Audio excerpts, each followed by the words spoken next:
Hello dear students, let's start the sixth chapter of the class 10 NCERT book, Life Processes. First of all, let's see what is life process. Life can only continued if some function are maintained continuously.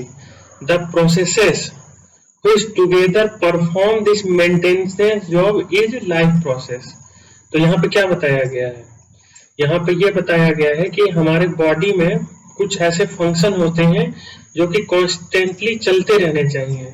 जब वो चलते रहते हैं, maintain रहते हैं, तब हमारी life maintain रहती है। तो वो सारे प्रोसेसेस मिला के क्या बोले जाते हैं? Life processes. जैसे कि आप सो रहे हैं, जब आप सो रहे हैं बेड पे, तब भी आपके बॉडी में कुछ फंक्शंस चल रहे हैं, इसी वजह से आपकी लाइफ कंटिन्यूड है। तो इस तरीके के सारे फंक्शन को मिला के ये बोला जाता है लाइफ प्रोसेसेस। तो वो कौन कौन से फंक्शन है? उसमें न्यूट्रिशन है, उसमें ट्रांसपोर्टेशन है।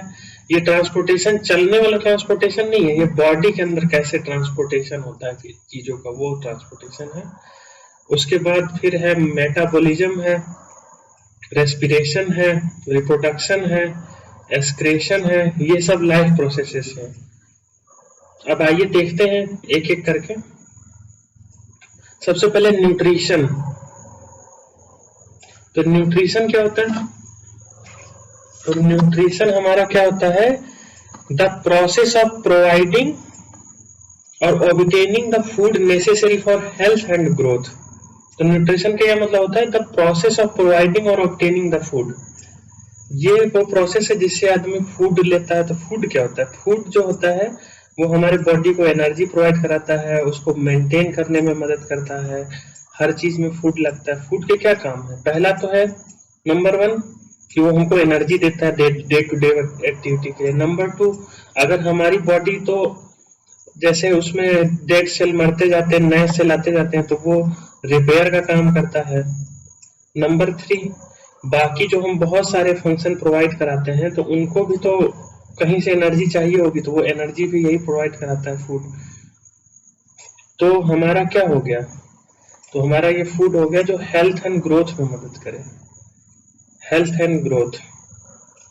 जब आप वो रसगुल्ला खाते हैं किसी दुकान में जाके, तो क्यों बोला जाता है कि वो न्यूट्रिशियस फूड नहीं है? वही जबकि आप जब पालक की सब्जी और दाल और चावल खाते हैं तो बोलते हैं न्यूट्रिशियस फूड है, क्योंकि ये हमारे हेल्थ एंड ग्रोथ में ज्यादा मदद करता है। जो रसगुल्लाज हैं वो हमारे हेल्थ एंड ग्रोथ में नहीं मदद करते हैं, इसलिए उनको कम न्यूट्रिशियस माना जाता है। तो न्यूट्रिशन का मतलब है जो हमारे हेल्थ एंड ग्रोथ में मदद करे। अब न्यूट्रिशन भी कई टाइप के होते हैं। पहला क्या है? Autotrophic nutrition. तो ऑटोट्रॉपिक मतलब क्या होता है? आइए देखते हैं।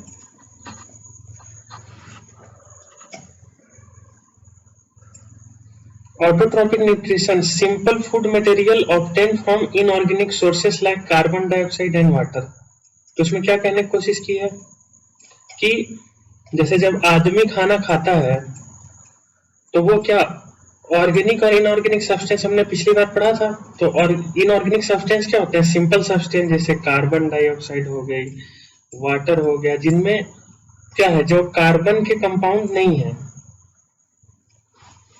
मतलब इसमें कार्बन डाइऑक्साइड तो कार्बन का कंपाउंड है, लेकिन जो प्रॉपर कार्बन के कंपाउंड होते हैं तो वो किस टाइप के होते हैं? वो बड़े बड़े होते हैं, जैसे इथेलीन, मीथेन, इथीन, उस टाइप के हमने पढ़ा था ना।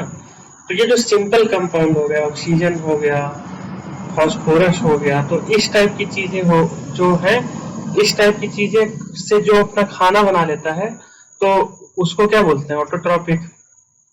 तो इंसान तो ऐसा है नहीं, इंसान तो किस पे डिपेंडेंट है? इंसान तो ऑर्गेनिक सब्सटेंस पे डिपेंडेंट है। तो यहाँ पे ये जो इनऑर्गेनिक सोर्सेस की बात की गई है, तो ये सोर्स, इनऑर्गेनिक सोर्स का मतलब क्या है? ये नॉन लिविंग थिंग। जैसे मान के चलिए कि एयर जो उड़ रही है वो हो गई, वाटर जो है वो हो गया, ये सब इनऑर्गेनिक सोर्सेस। और ऑर्गेनिक सोर्सेस क्या हो गए? ऑर्गेनिक सोर्सेस हो गए जिनमें लाइफ इन्वॉल्व है, जैसे पेड़ हो गए या फिर कोई जानवर हो गए, मुर्गी हो गई। तो जो चीजें इनऑर्गेनिक सोर्सेस से बना लेती हैं खाना, तो उनको क्या बोला जाता है? ऑटोट्रॉपिक। तो इसमें क्या है? जैसे पेड़ है, तो पेड़ क्या करते हैं? कार्बन डाइऑक्साइड और वाटर से खाना अपना बना लेते हैं। खाना मतलब क्या है यहाँ पे, जो ग्लूकोज, जो उनको एनर्जी प्रोवाइड करा है, जो उनको न्यूट्रिशन प्रोवाइड करा है, जो उनको हेल्थ में मदद करे, जो उनको ग्रोथ में मदद करे, तो उसको फूड बोलते हैं। तो वो चीज ये कैसे बना लेते हैं, कार्बन डाइऑक्साइड से और वाटर से बना लेते हैं, लेकिन हम क्या बना सकते हैं, नहीं हम नहीं बना सकते हैं। तो जो ये बना लेते हैं उनको क्या बोला जाता है, ऑटोट्रॉपिक न्यूट्रिशन।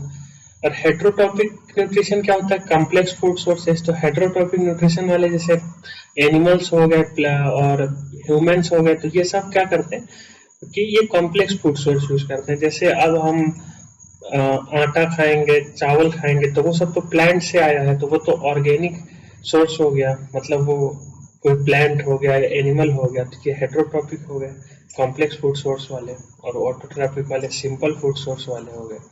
अब इनको डिटेल्स में देखते हैं। ऑटोट्रॉपिक न्यूट्रिशन, तो ऑटोट्रॉपिक न्यूट्रिशन क्या है, तो ऑटोट्रॉफ्स, ऑटोट्रॉफ्स क्या होता है, ये वो ऑर्गेनिज्म होते हैं जो ऑटोट्रॉपिक न्यूट्रिशन करते हैं। अब ऑटोट्रॉपिक न्यूट्रिशन करता कौन है, तो in autotrophic nutrition carbon from simple substance like carbon dioxide and water is used to produce complex organic compound like carbohydrates, fats and proteins। तो पेड़ क्या करते हैं, सिंपल एलिमेंट जैसे वाटर हो गया, कार्बन डाइऑक्साइड हो गया, इनको लेकर के क्या बना देते हैं, इनको लेकर के बना देते हैं कार्बोहाइड्रेट बना देते हैं, फैट्स बना देते हैं, प्रोटीन बना देते हैं, जो कि उनके काम में भी आती हैं, और वो बाद में हेट्रोट्रॉपिक वाले भी खाते हैं उसी चीज को, वो भी उसी पे जिंदा रहते हैं। तो इसीलिए इनको क्या कहा जाता है, इसीलिए इनको प्रोड्यूसर कहा जाता है। सारा फूड यही प्रोड्यूस कर रहे हैं, हम तो उन पे डिपेंडेंट हैं, पेड़ पौधों पे।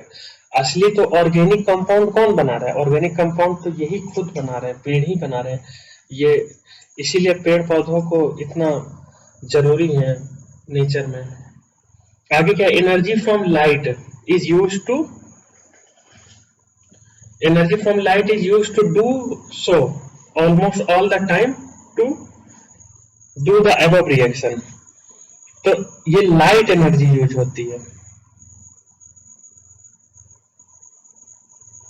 लाइट एनर्जी मतलब क्या होता है, जैसे कि लीफ में, किसी पेड़ की लीफ में ये काम जब होता है कार्बन डाइऑक्साइड और वाटर को कार्बोहाइड्रेट और फैट्स में बदलने का, तो उस लीफ में क्या पड़नी चाहिए, उसमें सनलाइट पड़नी चाहिए। जैसे हमने कैटलिस्ट पढ़ा था ना पिछले चैप्टर में, अगर सनलाइट नहीं होगी तो वो नहीं कर पाएगा वो चीज।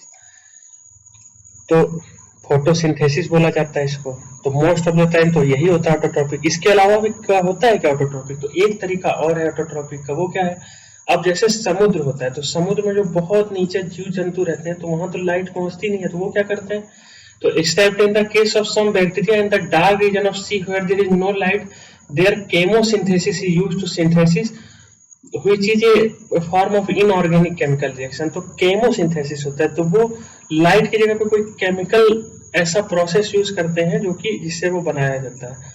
तो ये बहुत इफेक्टिव नहीं होता, ये तो बस काम चलाने के लिए होगा, वो बैक्टीरिया के लेवल पे वो बना लेता है थोड़ा बहुत एनर्जी, बट ये बहुत ज्यादा यूजफुल नहीं होता। इसीलिए पेड़ जो है ये कीमोसिंथेसिस नहीं करते हैं, वो लाइट वाली करते हैं, क्योंकि उसमें ज्यादा यूजफुल होता है, ज्यादा अच्छे से बनती है सामान। तो ये तो बस एक एक्सेप्शन हो गया, और मोस्ट ऑफ द टाइम ये फोटोसिंथेसिस ही है सोर्स मेन फूड का, even for autotrophs and for heterotrophs only. अब आप बोलेंगे मैं तो चिकन खा रहा हूँ, तो चिकन खा रहा हूँ तो फिर मुझे कहाँ से, पेड़ से मुझे मिल रहा है, तो चिकन भी तो कुछ ऐसी चीज खा रहा है ना जो पेड़ से मिली, जैसे सीड खा रहा है, तो पहले पेड़ ने सीड पे बनाया, फिर सीड में डाला कार्बोहाइड्रेट्स, फिर उसको चिकन ने खाया, फिर वो चिकन आपने खाया, तो इन द एंड सब कुछ पेड़ से ही मिलता है।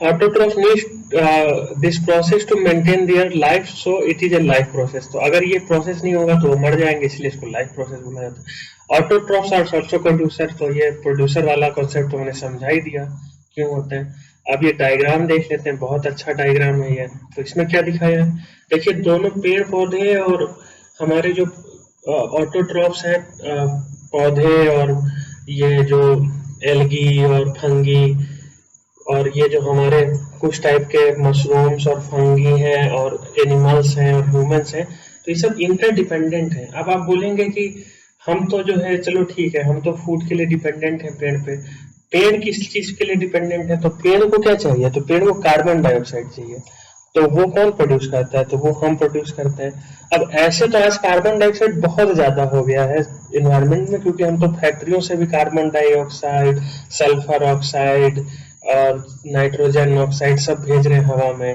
गाड़ियों से भेज रहे हैं। तो वो तो आज की सिचुएशन है। बट नॉर्मल सिचुएशन में क्या होता है कि अगर केवल पेड़ भी होंगे तो वो इतना ज्यादा कार्बन डाइऑक्साइड यूज कर लेंगे कि इन्वायरमेंट में कार्बन डाइऑक्साइड की कमी हो जाएगी।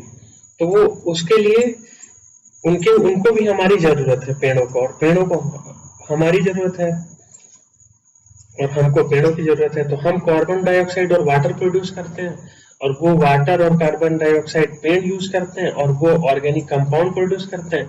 वो ऑर्गेनिक कंपाउंड और ऑक्सीजन मिला के हम लेते हैं, और फिर हमसे फिर वाटर और कार्बन डाइऑक्साइड प्रोड्यूस करते हैं। तो साइकिल चलता रहता है कि वाटर कार्बन डाइऑक्साइड जो हम देते हैं उनसे ये ऑर्गेनिक कंपाउंड बना देते हैं, और उस ऑर्गेनिक कंपाउंड को ऑक्सीजन के साथ जब हम रेस्पिरेशन में तोड़ करके फिर से ये अपनी एनर्जी बना लेते हैं, और वाटर और ये बना लेते हैं। तो ये बाई प्रोडक्ट्स हैं, इसमें दोनों तरफ एनर्जी बन रही है। इसको एक बार मैं अच्छे से समझाता हूँ कि एनर्जी कैसे बन रही है। देखिए, जब ये हमने ऑर्गेनिक कंपाउंड्स खाए और ऑक्सीजन के साथ हमने रिएक्ट किया तो हमें एनर्जी तो मिली ही, वो एनर्जी हम यूज कर रहे हैं, और वाटर और carbon dioxide as a by product मिला तो हमने छोड़ दिया। अब ये बाई प्रोडक्ट को फिर से पेड़ ने यूज किया, और उसको जब यूज कर रहा है तो उसको भी एनर्जी मिल रही है, बट उसने फिर ये बना के छोड़ दिया ये उसके लिए। तो ये ऐसे साइकिल चलता रहता है। तो इसीलिए लाइफ कंटिन्यू है अर्थ पे, सब कुछ एक दूसरे पे इंटरडिपेंडेंट है। बहुत कॉम्प्लेक्स सिस्टम है हमारे एनवायरनमेंट का, जिसका अगर हमने बैलेंस बिगाड़ दिया तो हमें बहुत प्रॉब्लम फेस करनी पड़ सकती है, और हम कर ही रहे हैं आज के समय में। तो हमें ये बैलेंस बना के रखना है बिल्कुल। ये साइकिल चलता रहेगा तो लाइफ चलती रहेगी, फिर लाइफ को कोई डिस्टर्ब नहीं कर पाएगा।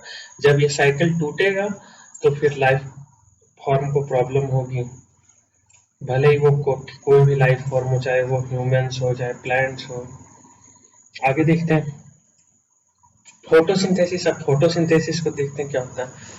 तो फोटोसिंथेसिस एज जैसे पहले हमने देखा कि वो एक क्या है, वो एक रिएक्शन है जिसमें ऑटोट्रॉफ्स उस रिएक्शन का यूज करके नॉर्मल सब्सटेंस को चेंज कर देते हैं, किसमें, ग्लूकोज में और वाटर में। और उस ग्लूकोज को वो यूज करते हैं किस चीज के लिए, उस ग्लूकोज को यूज करते हैं एनर्जी प्रोड्यूस करने के लिए। तो ये एक वो रिएक्शन है उस टाइप का। It is a process used by plant and other organism to convert light energy into chemical energy that can be later released to fuel the organism's activity। तो ये हो गया हमारा जो बन गया, और इसको हम यूज करते हैं किस चीज के लिए, इसको हम यूज करते हैं अपनी एनर्जी प्रोड्यूस करने के लिए। तो इसमें क्या हो रहा है, 6CO2 लिया जा रहा है, 12H2O लिया जा रहा है, उसको कंबाइन करके ये बना दिया जा रहा है, और 6H2O वापस छोड़ दिया जा रहा है। इसमें देखिए ऐसे वाटर यहाँ से ले लिया गया, कार्बन डाइऑक्साइड हवा से ले ली गई, और बाद में ऑक्सीजन और वाटर फिर से छोड़ दिया गया। तो बीच में ग्लूकोज जो बना वो स्टोर हो जाएगा पेड़ पौधे में, और वही फिर हम सीड में, सीड्स मतलब क्या हो गया, हमारे चावल और दाल और आटा ये सब सीड से ही तो बनता है। तो वो वही कार्बोहाइड्रेट जो वो बनाते हैं तो वो सीड फॉर्म में हम खाते हैं फिर उसको। Carbon dioxide from air and water from ground is taken and converted into carbohydrate. This conversion take place in the presence of sunlight and chlorophyll.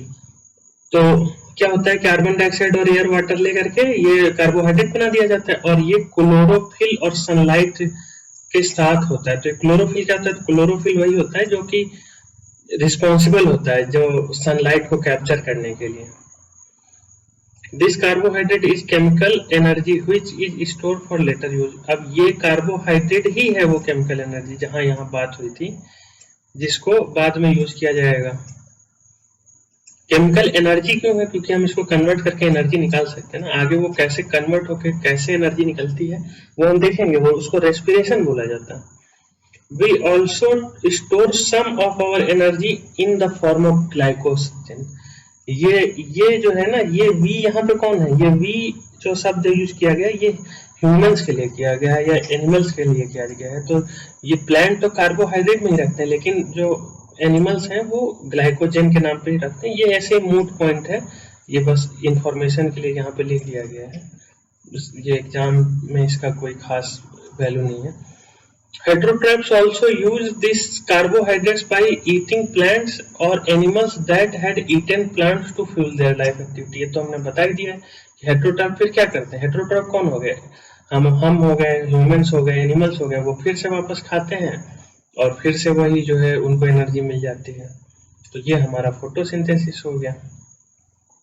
अब वो फोटोसिंथेसिस के रिएक्शन के बारे में देखते हैं क्या है, ये रिएक्शन का देखते हैं। तो क्लोरोफिल क्या होता है, तो chlorophyll is a green photosynthetic pigment found in plant, algae and cyanobacteria. It can absorb blue light and red spectrum of light. तो ये क्लोरोफिल जो होता है ये ऐसे लीफ होती है, लीफ में ये प्रेजेंट होता है। तो ये क्या करता है, यही लाइट अब्जॉर्ब करता है। ये जो सनलाइट जो अब्जॉर्ब करता है इसका यूज होता है। बिना ये सनलाइट और क्लोरोफिल के ये यूनाइट नहीं हो सकते ये बनने के लिए। ये हम बड़ी क्लासों में देखेंगे कि आखिर ये सनलाइट क्या फंक्शन करता है, अभी उसकी जरूरत नहीं है। तो ये सनलाइट जो है तो ये क्लोरोफिल ही ट्रैप करता है। तो ये ग्रीन क्यों होता है, तो ग्रीन कारण इसलिए होता है कि जो चीज क्या होती है, जो चीज एब्जॉर्ब होती है वो कलर हमें नहीं दिखेगा उस पर। जैसे हमें ब्लू क्यों दिखता है, जैसे कोई ब्लू कलर का ये क्या बोलते हैं, कोई कपड़ा है ये ब्लू कलर का, तो हमें वो ब्लू क्यों दिखेगा, क्योंकि वो ब्लू छोड़ के बाकी सारे कलर एब्जॉर्ब कर रहा है, ब्लू को रिफ्लेक्ट कर दे रहा है। तो हमें ये ग्रीन क्यों दिखता है, क्योंकि ये रेड एब्जॉर्ब कर लेता है, ये ब्लू एब्जॉर्ब कर लेता है। तो क्या बचा, ग्रीन बचा। बेसिक तीन ही कलर होते हैं, तीन लाइट में हमेशा तीन कलर होते हैं बेसिक, उन्हीं से सब मिलके बनते हैं। तो इसने ब्लू आया, ब्लू एब्जॉर्ब कर लिया, रेड आया, रेड एब्जॉर्ब कर लिया, तो बचा क्या, ग्रीन बचा। तो ये ग्रीन रिफ्लेक्ट कर देता है। तो जो कलर रिफ्लेक्ट होता है वही हमें दिखता है। फॉर एग्जाम्पल जैसे हम अलग अलग कलर क्यों देख पाते हैं, जैसे मान के चलिए येलो हो गया, तो येलो इसलिए है ये क्योंकि इसमें बाकी सब कलर एब्जॉर्ब हो जा रहे हैं येलो में, बट येलो वाला रिफ्लेक्ट हो जा रहा है। ये सब आपको फिजिक्स में अच्छे से समझ में आएगा जब फिजिक्स में पढ़ाया जाएगा, अभी बस इतना याद रखिए। तो ये जो रिफ्लेक्ट करता है तो ये ब्लू और रेड को तो एब्जॉर्ब कर लेता है, तो इसीलिए ये ग्रीन कलर का होता है। और ये इसीलिए ये और ये बाकी ये जो एब्जॉर्ब होती है सनलाइट ब्लू और रेड वाली, यही यूज होती है उसमें रिएक्शन में। Things that happen during this reaction, इस रिएक्शन के समय क्या क्या होता है, तो पहला होता है एब्जॉर्वेशन ऑफ लाइट एनर्जी। पहले लाइट एनर्जी एब्जॉर्ब होती है, फिर conversion of the light energy to chemical energy and splitting of water molecule into hydrogen and oxygen. तो फिर ये होता है सेकेंड स्टेप में, सिंपल क्लियर स्टेप है। फिर क्या होता है, reduction of carbon dioxide to carbohydrate, फिर लास्ट में ये होता है। तो ये तीन स्टेप होते हैं इस रिएक्शन में। जरूरी नहीं है कि ये स्टेप लगातार हो, जैसे कि हमारे जो डेजर्ट के प्लांट होते हैं वो कार्बन डाइऑक्साइड को रात में ऑब्जर्व कर लेते हैं और उसको ऐसा कोई इमीडिएट जो है कुछ उसका बना लेते हैं और उसके बाद फिर उसको रात में नहीं यूज करते, फिर उसको दिन में यूज करते हैं। जब सनलाइट होती है तब उसको फिर ब्रेक करके उसी कार्बन डाइऑक्साइड का प्रयोग करते हैं। तो ये इस तरीके से होता है। तो ये इस रिएक्शन के बारे में हो गया काफी कुछ। अब आगे देखते हैं क्लोरोप्लास्ट। तो क्लोरोप्लास्ट क्या होता है, तो ये जैसे लीफ में से ये होते हैं ये क्लोरोप्लास्ट, ये जो ये दिख रहे हैं, तो ये इनका काम क्या है, तो इनके ये सेल ऑर्गेनेल है जिसके अंदर क्लोरोफिल होता है, तो इनमें क्लोरोफिल भरा होता है। सेल ऑर्गेनेल क्या होता है आगे वो भी बड़ी क्लासों में देखेंगे। जब सेल होता है उसके अंदर छोटे छोटे बहुत सारे जो है छोटी छोटी चीजें होती हैं जो अलग अलग काम करती हैं, तो उनको ऑर्गेनेल बोला जाता है। तो ये सेल के अंदर होता है ऑर्गेनेल जिसमें ये क्लोरोफिल भरा होता है और वही क्लोरोफिल लाइट को एब्जॉर्ब करता है। ये देखिए chlorophyll work to convert light energy of the sun into sugar that can be used by the cell. तो ये क्लोरोप्लास्ट ये करता है, वही क्लोरोफिल के द्वारा करता है ये। फिर स्टोमेटा, स्टोमेटा क्या होता है, तो स्टोमेटा एक टाइप की ओपनिंग होती है, जैसे हर लीफ में छोटी छोटी ओपनिंग्स होती हैं, जिससे क्या होता है, जिससे कार्बन डाइऑक्साइड और ऑक्सीजन का, कार्बन डाइऑक्साइड अंदर जाती है और ऑक्सीजन बाहर जाता है। जब पेड़ जो है वो करता है फोटोसिंथेसिस करता है और पेड़ जो है उसको रिस्पिरेशन भी करता है। जब पेड़ को एनर्जी की जरूरत होती है तो जो उसमें ग्लूकोज बनाया है उस ग्लूकोज को वो तोड़ता भी है, तो रात में वो रेस्पिरेशन करता है जनरली, तो रात में वही कार्बन डाइऑक्साइड निकल के बाहर भी जाती है। तो वो जो गैस का आने जाने का जो मतलब जो चैनल है उसको स्टोमेटा बोला जाता है। These are the tiny pores present on the surface of the leaf through which exchange of gas took place. Carbon dioxide get inside and oxygen get outside during photosynthesis की बात हो रही है। Guard cell, these are the cell which control opening and closing of the stomata। तो ये stomata खुलेगा बंद होगा, ये गार्ड सेल कंट्रोल करते हैं। ये कैसे कंट्रोल करते हैं? तो इनमें जब वाटर भर जाता है तो ये खुल जाता है, मतलब ये देखिए जब ये वाटर भर जाता है तो ऐसे एक्सपांड हो जाता है, और जब ये वाटर इसका निकल जाता है तो ये बिल्कुल बंद हो जाता है, तो हवा आनी बंद हो जाती है।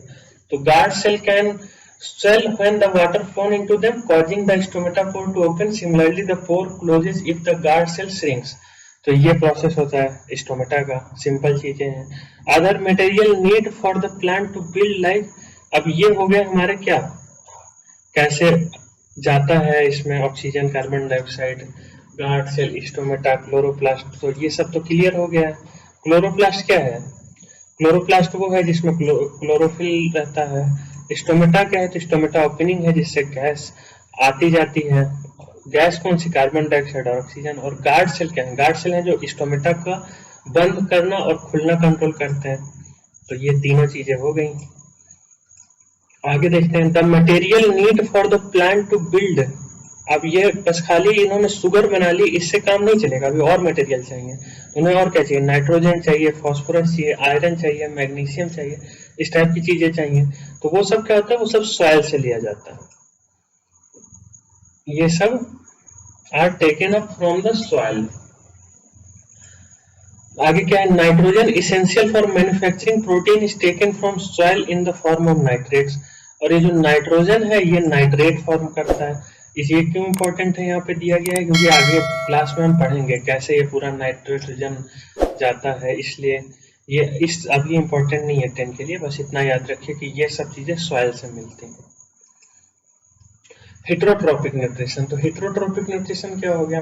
तो ऑटोट्रोपिक क्या था? जो वो खुद बना रहे थे। हेट्रोट्रोपिक क्या है? जो उन पर डिपेंडेंट है। आइए देखते हैं इसको। तो heterotrophs is an organism that cannot manufacture its own food by carbon fixation and therefore derives its intake of nutrition from other sources of organic carbon, mainly plant and animal matter। तो ये वो होते हैं जो अपना food नहीं बना सकते, ये दूसरे पे डिपेंडेंट है। और क्या होता है? Heterotrophic nutrition is a mode of nutrition in which organism depend on other organism for their food requirement।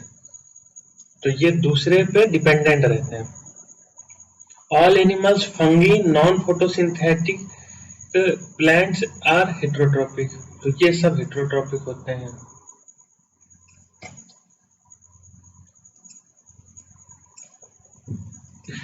तो ये हमारा हेट्रोट्रोपिक हो गया। आगे देखते हैं, how do organism obtain their nutrition. तो कैसे ये लेते हैं? ऑब्टेन मतलब क्या होता है कि जैसे इंसान क्या करता है, तो इंसान तो खेती करता है, तो उस टाइप की चीज है। तो ये कैसे ऑब्टेन करते हैं? तो सिंगल सेल ऑर्गेनिज्म क्या करता है? तो एमीबा कैसे करता है? तो amoeba take food using finger like structure, it extend over the food material and engulfs it with the air around it, forming air bubble of the food known as food vehicles।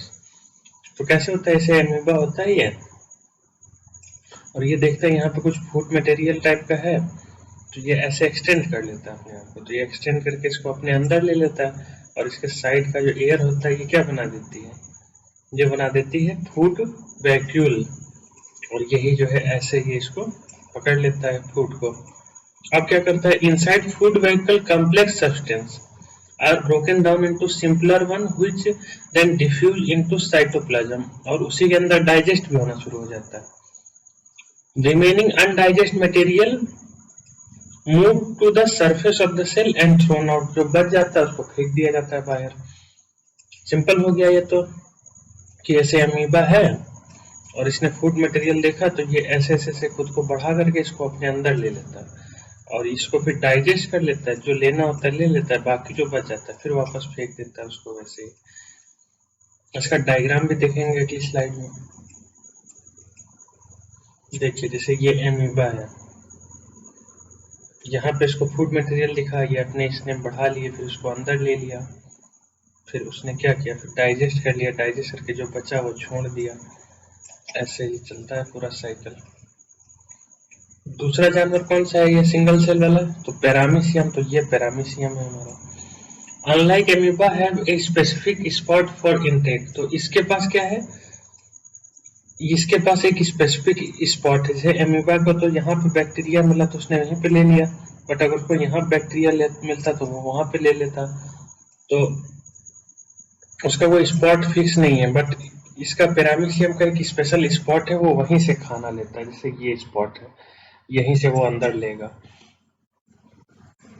अब इसके पास पहुंचाता कैसे है, तो ये सीलिया होती है, सीलिया कहते हैं, ये सीलिया जो निकली हुई है, तो जैसे मान के चलिए यहाँ पे कोई चीज है तो इसे मूव करती है ये। रुकिए इसको अच्छे से बताता हूँ।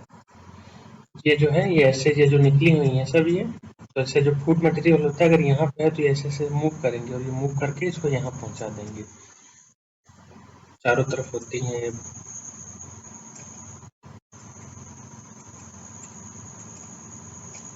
Cilia is short microscopic hair-like vibrating structure found in large number of the surface certain cell।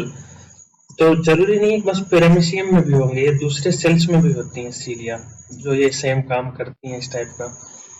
Either causing currents in the surrounding fluid in some protozoans and some other organism providing propulsion। तो ये दो ही काम है, एक तो है कि जैसे कि यहाँ पे करंट प्रोवाइड करती है, जैसे यहाँ पे कुछ होगा तो इसको यहाँ पे पहुंचा देंगी, और दूसरा ना ये इससे मूवमेंट भी करता है। जैसे इसको प्रोपल्सन मतलब क्या होता है, जैसे ये तैर रहा है पानी में तो ये इसको स्विमिंग के पर्पज से भी यूज करता है। तो ये हमारा सीलिया हो गए। आगे देखते हैं न्यूट्रिशन इन ह्यूमन बींग्स।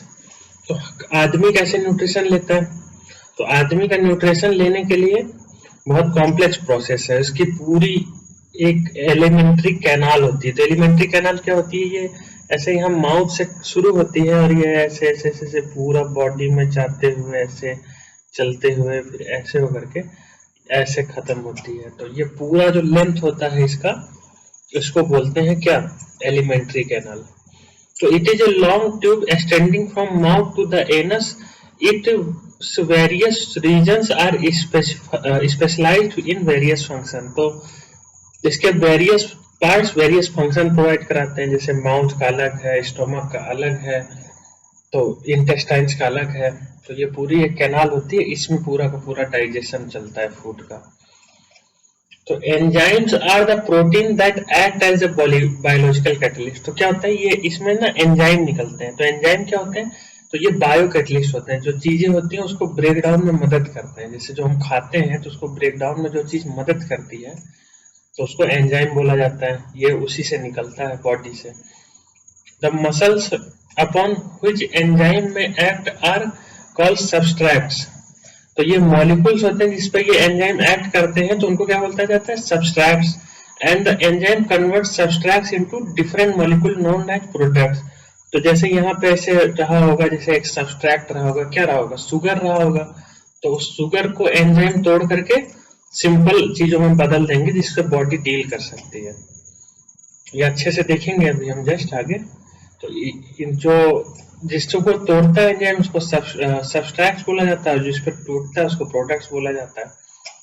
जैसे हम लोग जो खाते हैं तो उसको डायरेक्ट वो बॉडी गेन नहीं कर सकते। जैसे हमने रोटी खाई, आटा खाया, तो आटा डायरेक्ट बॉडी में नहीं जा सकता, उसको बीच में तोड़ना पड़ता है। तो वो तोड़ने का काम, दूसरे प्रोडक्ट बनाने का काम क्या कौन करता है, तो ये एंजाइमों के द्वारा होता है। और ये एंजाइम कौन निकालता है, तो एलिमेंट्री कैनाल में अलग अलग है। जैसे लीवर एक बाइल निकालेगा, पेनक्रियास कुछ और निकालेगा, पेनक्रियाटिक जूस निकालेगा, और ऐसे ही हमारा माउथ में सलाइवा निकलेगा, स्टोमक में गैस्ट्रिक जूस निकलेगा, इंटेस्टाइन में इंटेस्टाइनल जूस निकलेगा।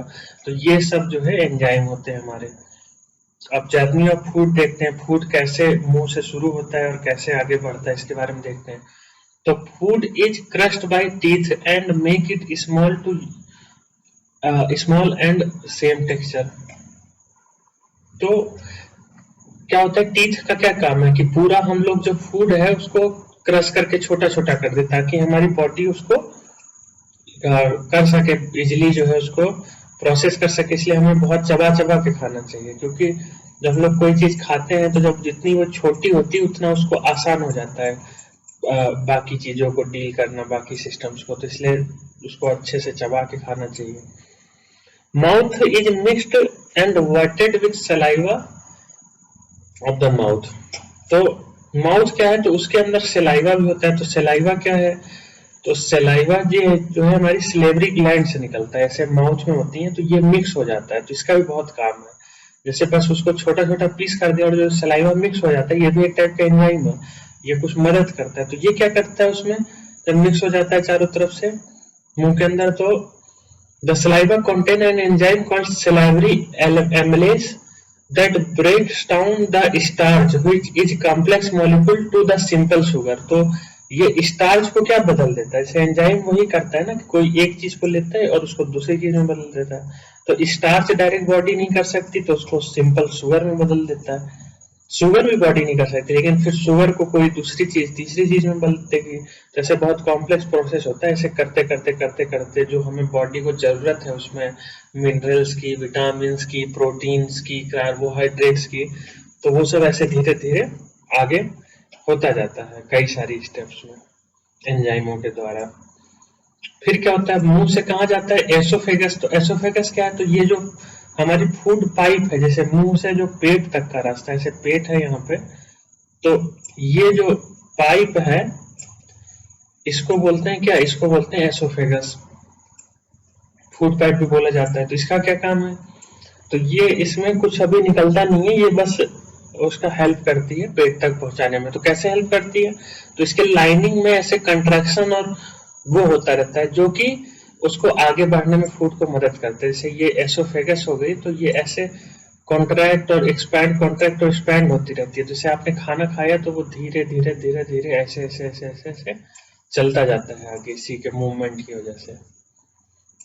फिर आगे कहाँ जाता है, फिर पेट में पहुंचता है खाना। पेट में पहुंचता है तो क्या होता है, तो stomach produce gastric juices from gastric gland present in the stomach वाल। तो जो पेट होता है हमारा, जैसे पेट होता है ये, तो इसमें क्या होता है, तो इसमें जो है ऐसे वाल में ऐसे ग्लैंड्स होती हैं, तो उससे क्या निकलता है, उससे गैस्ट्रिक जूस निकलता है, जो कि अभी क्या करेगा अभी बताया जाएगा।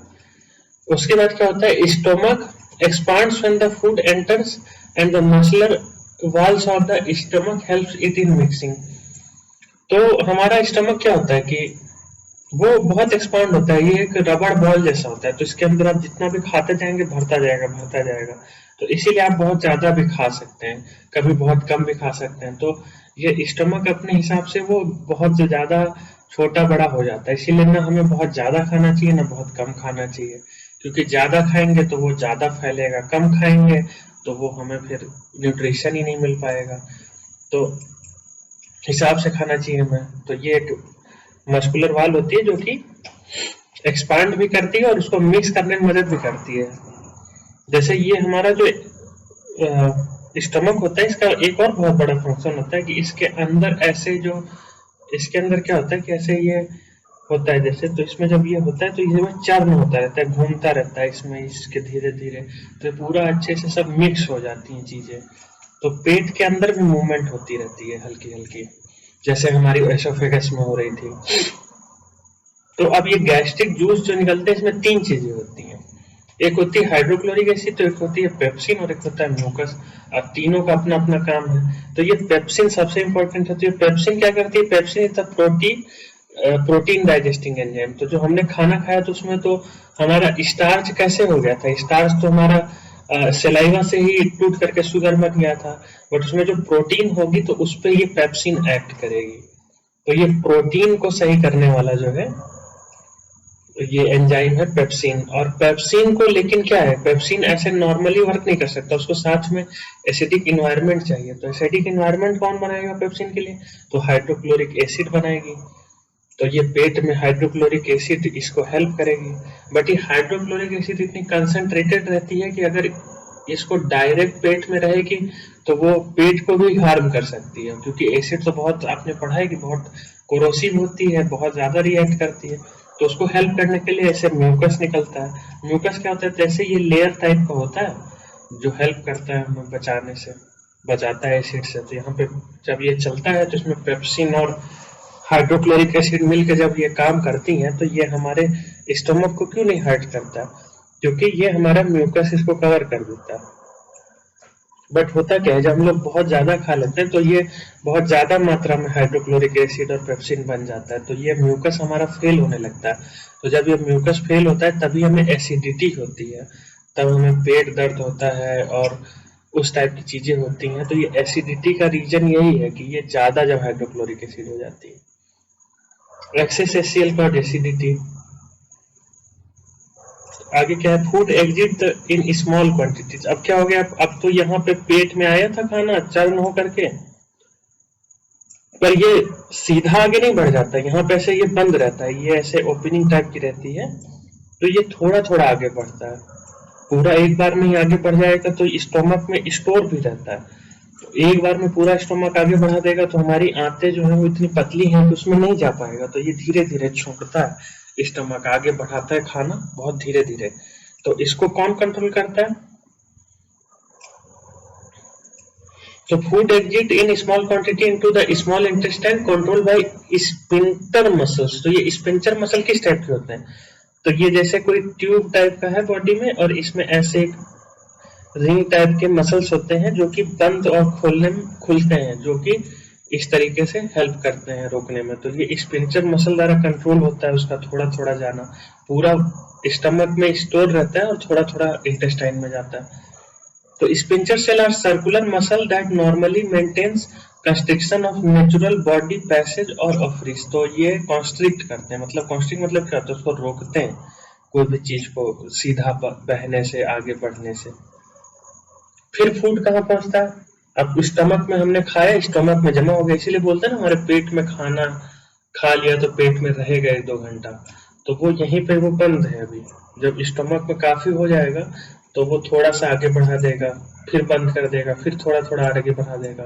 तो ये जब थोड़ा थोड़ा आगे बढ़ता है तो कहाँ जाता है, फिर वो नेक्स्ट स्टेप है स्मॉल इंटेस्टाइन, उसके बाद वो जाता है स्मॉल इंटेस्टाइन। यहाँ फोटो में देखिए, यहाँ जैसे यहाँ तक पहुंच गया और ये है हमारी स्मॉल इंटेस्टाइन, अब इसमें जाएगा तो हमारे स्मॉल इंटेस्टाइन में पहुंच जाता है। अब स्मॉल इंटेस्टाइन में क्या होता है, तो small intestine is the longest part of the elementary canal. तो ये जो हमारा एलिमेंट्री कैनाल है ऊपर से नीचे तक, इसका सबसे लॉन्गेस्ट पार्ट है, बट ये बहुत ज्यादा एरिया नहीं लेता है, क्योंकि ये क्या है, ये बहुत ज्यादा क्वाइल रहता है। क्वाइल रहता है मतलब आपस में ऐसे ऐसे ऐसे ऐसे ऐसे ऐसे ऐसे एकदम क्वाइल्ड रहता है, ट्यूब टाइप का। फिर ये बड़ा वाली ऐसे इसको कवर कर रखती है, तो इस कारण से बहुत बड़ा नहीं लेता, ये बहुत लंबा होता है, ये कई मीटरों का होता है, मतलब हमारी जितनी हाइट होती है उससे ज्यादा लंबी हमारी इंटेस्टाइन होती है। The length of intestine depend on the type of food you eat. तो अब ये इंसानों में तो लंबी होती है, लेकिन जो हर्बीवोरस एनिमल होते हैं, जैसे हमारी गाय हो गई, हमारा घोड़ा हो गया, तो इस टाइप का जो ये इस टाइप के एनिमल हैं जो कि खाते हैं, तो उनके साथ जो है ये उनका और लंबा होता है ये इंटेस्टाइन। तो वो क्यों होता है, क्योंकि उनको सेल्यूलोज खाना पड़ता है, जैसे कि जो जब हम पका के खाते हैं तो हमें वो चीजें उतनी डाइजेस्ट नहीं करनी पड़ती हैं, और जब हम कच्चा खाते हैं तो उसमें क्या होता है कि इन द जो है प्लांट्स में सेल्यूलोज होता है जो कि बहुत हार्ड होता है डाइजेस्ट करने, तो उसको डाइजेस्ट करने के लिए वो और लंबी होती है उनकी इंटेस्टाइन। काउज की इंटेस्टाइन इसलिए बहुत लंबी होती है इसी, बट लायन की इंटेस्टाइन थोड़ा छोटी होती है, क्योंकि मीट को डाइजेस्ट करने के लिए इतना टाइम नहीं लगता है। तो नॉर्मल जैसे हमने खाना बनाया, तो हमारा जो कुक्ड फूड है, जैसे जो हमने बनाया, जैसे जो आग में दे करके जो कुक्ड फूड बनाया, तो उसको सबसे कम टाइम लगता है। उसके बाद हमारे मीट्स को लगता है टाइम, जैसे मीट खाया किसी ने तो ये मीट को फिर सेकंड नंबर पे लगेगा, और थर्ड नंबर पर जब हम कच्चे प्लांट को खा रहे हैं, जैसे मान के चलिए हमने घास खा ली, तो उसमें सबसे ज्यादा टाइम लगेगा।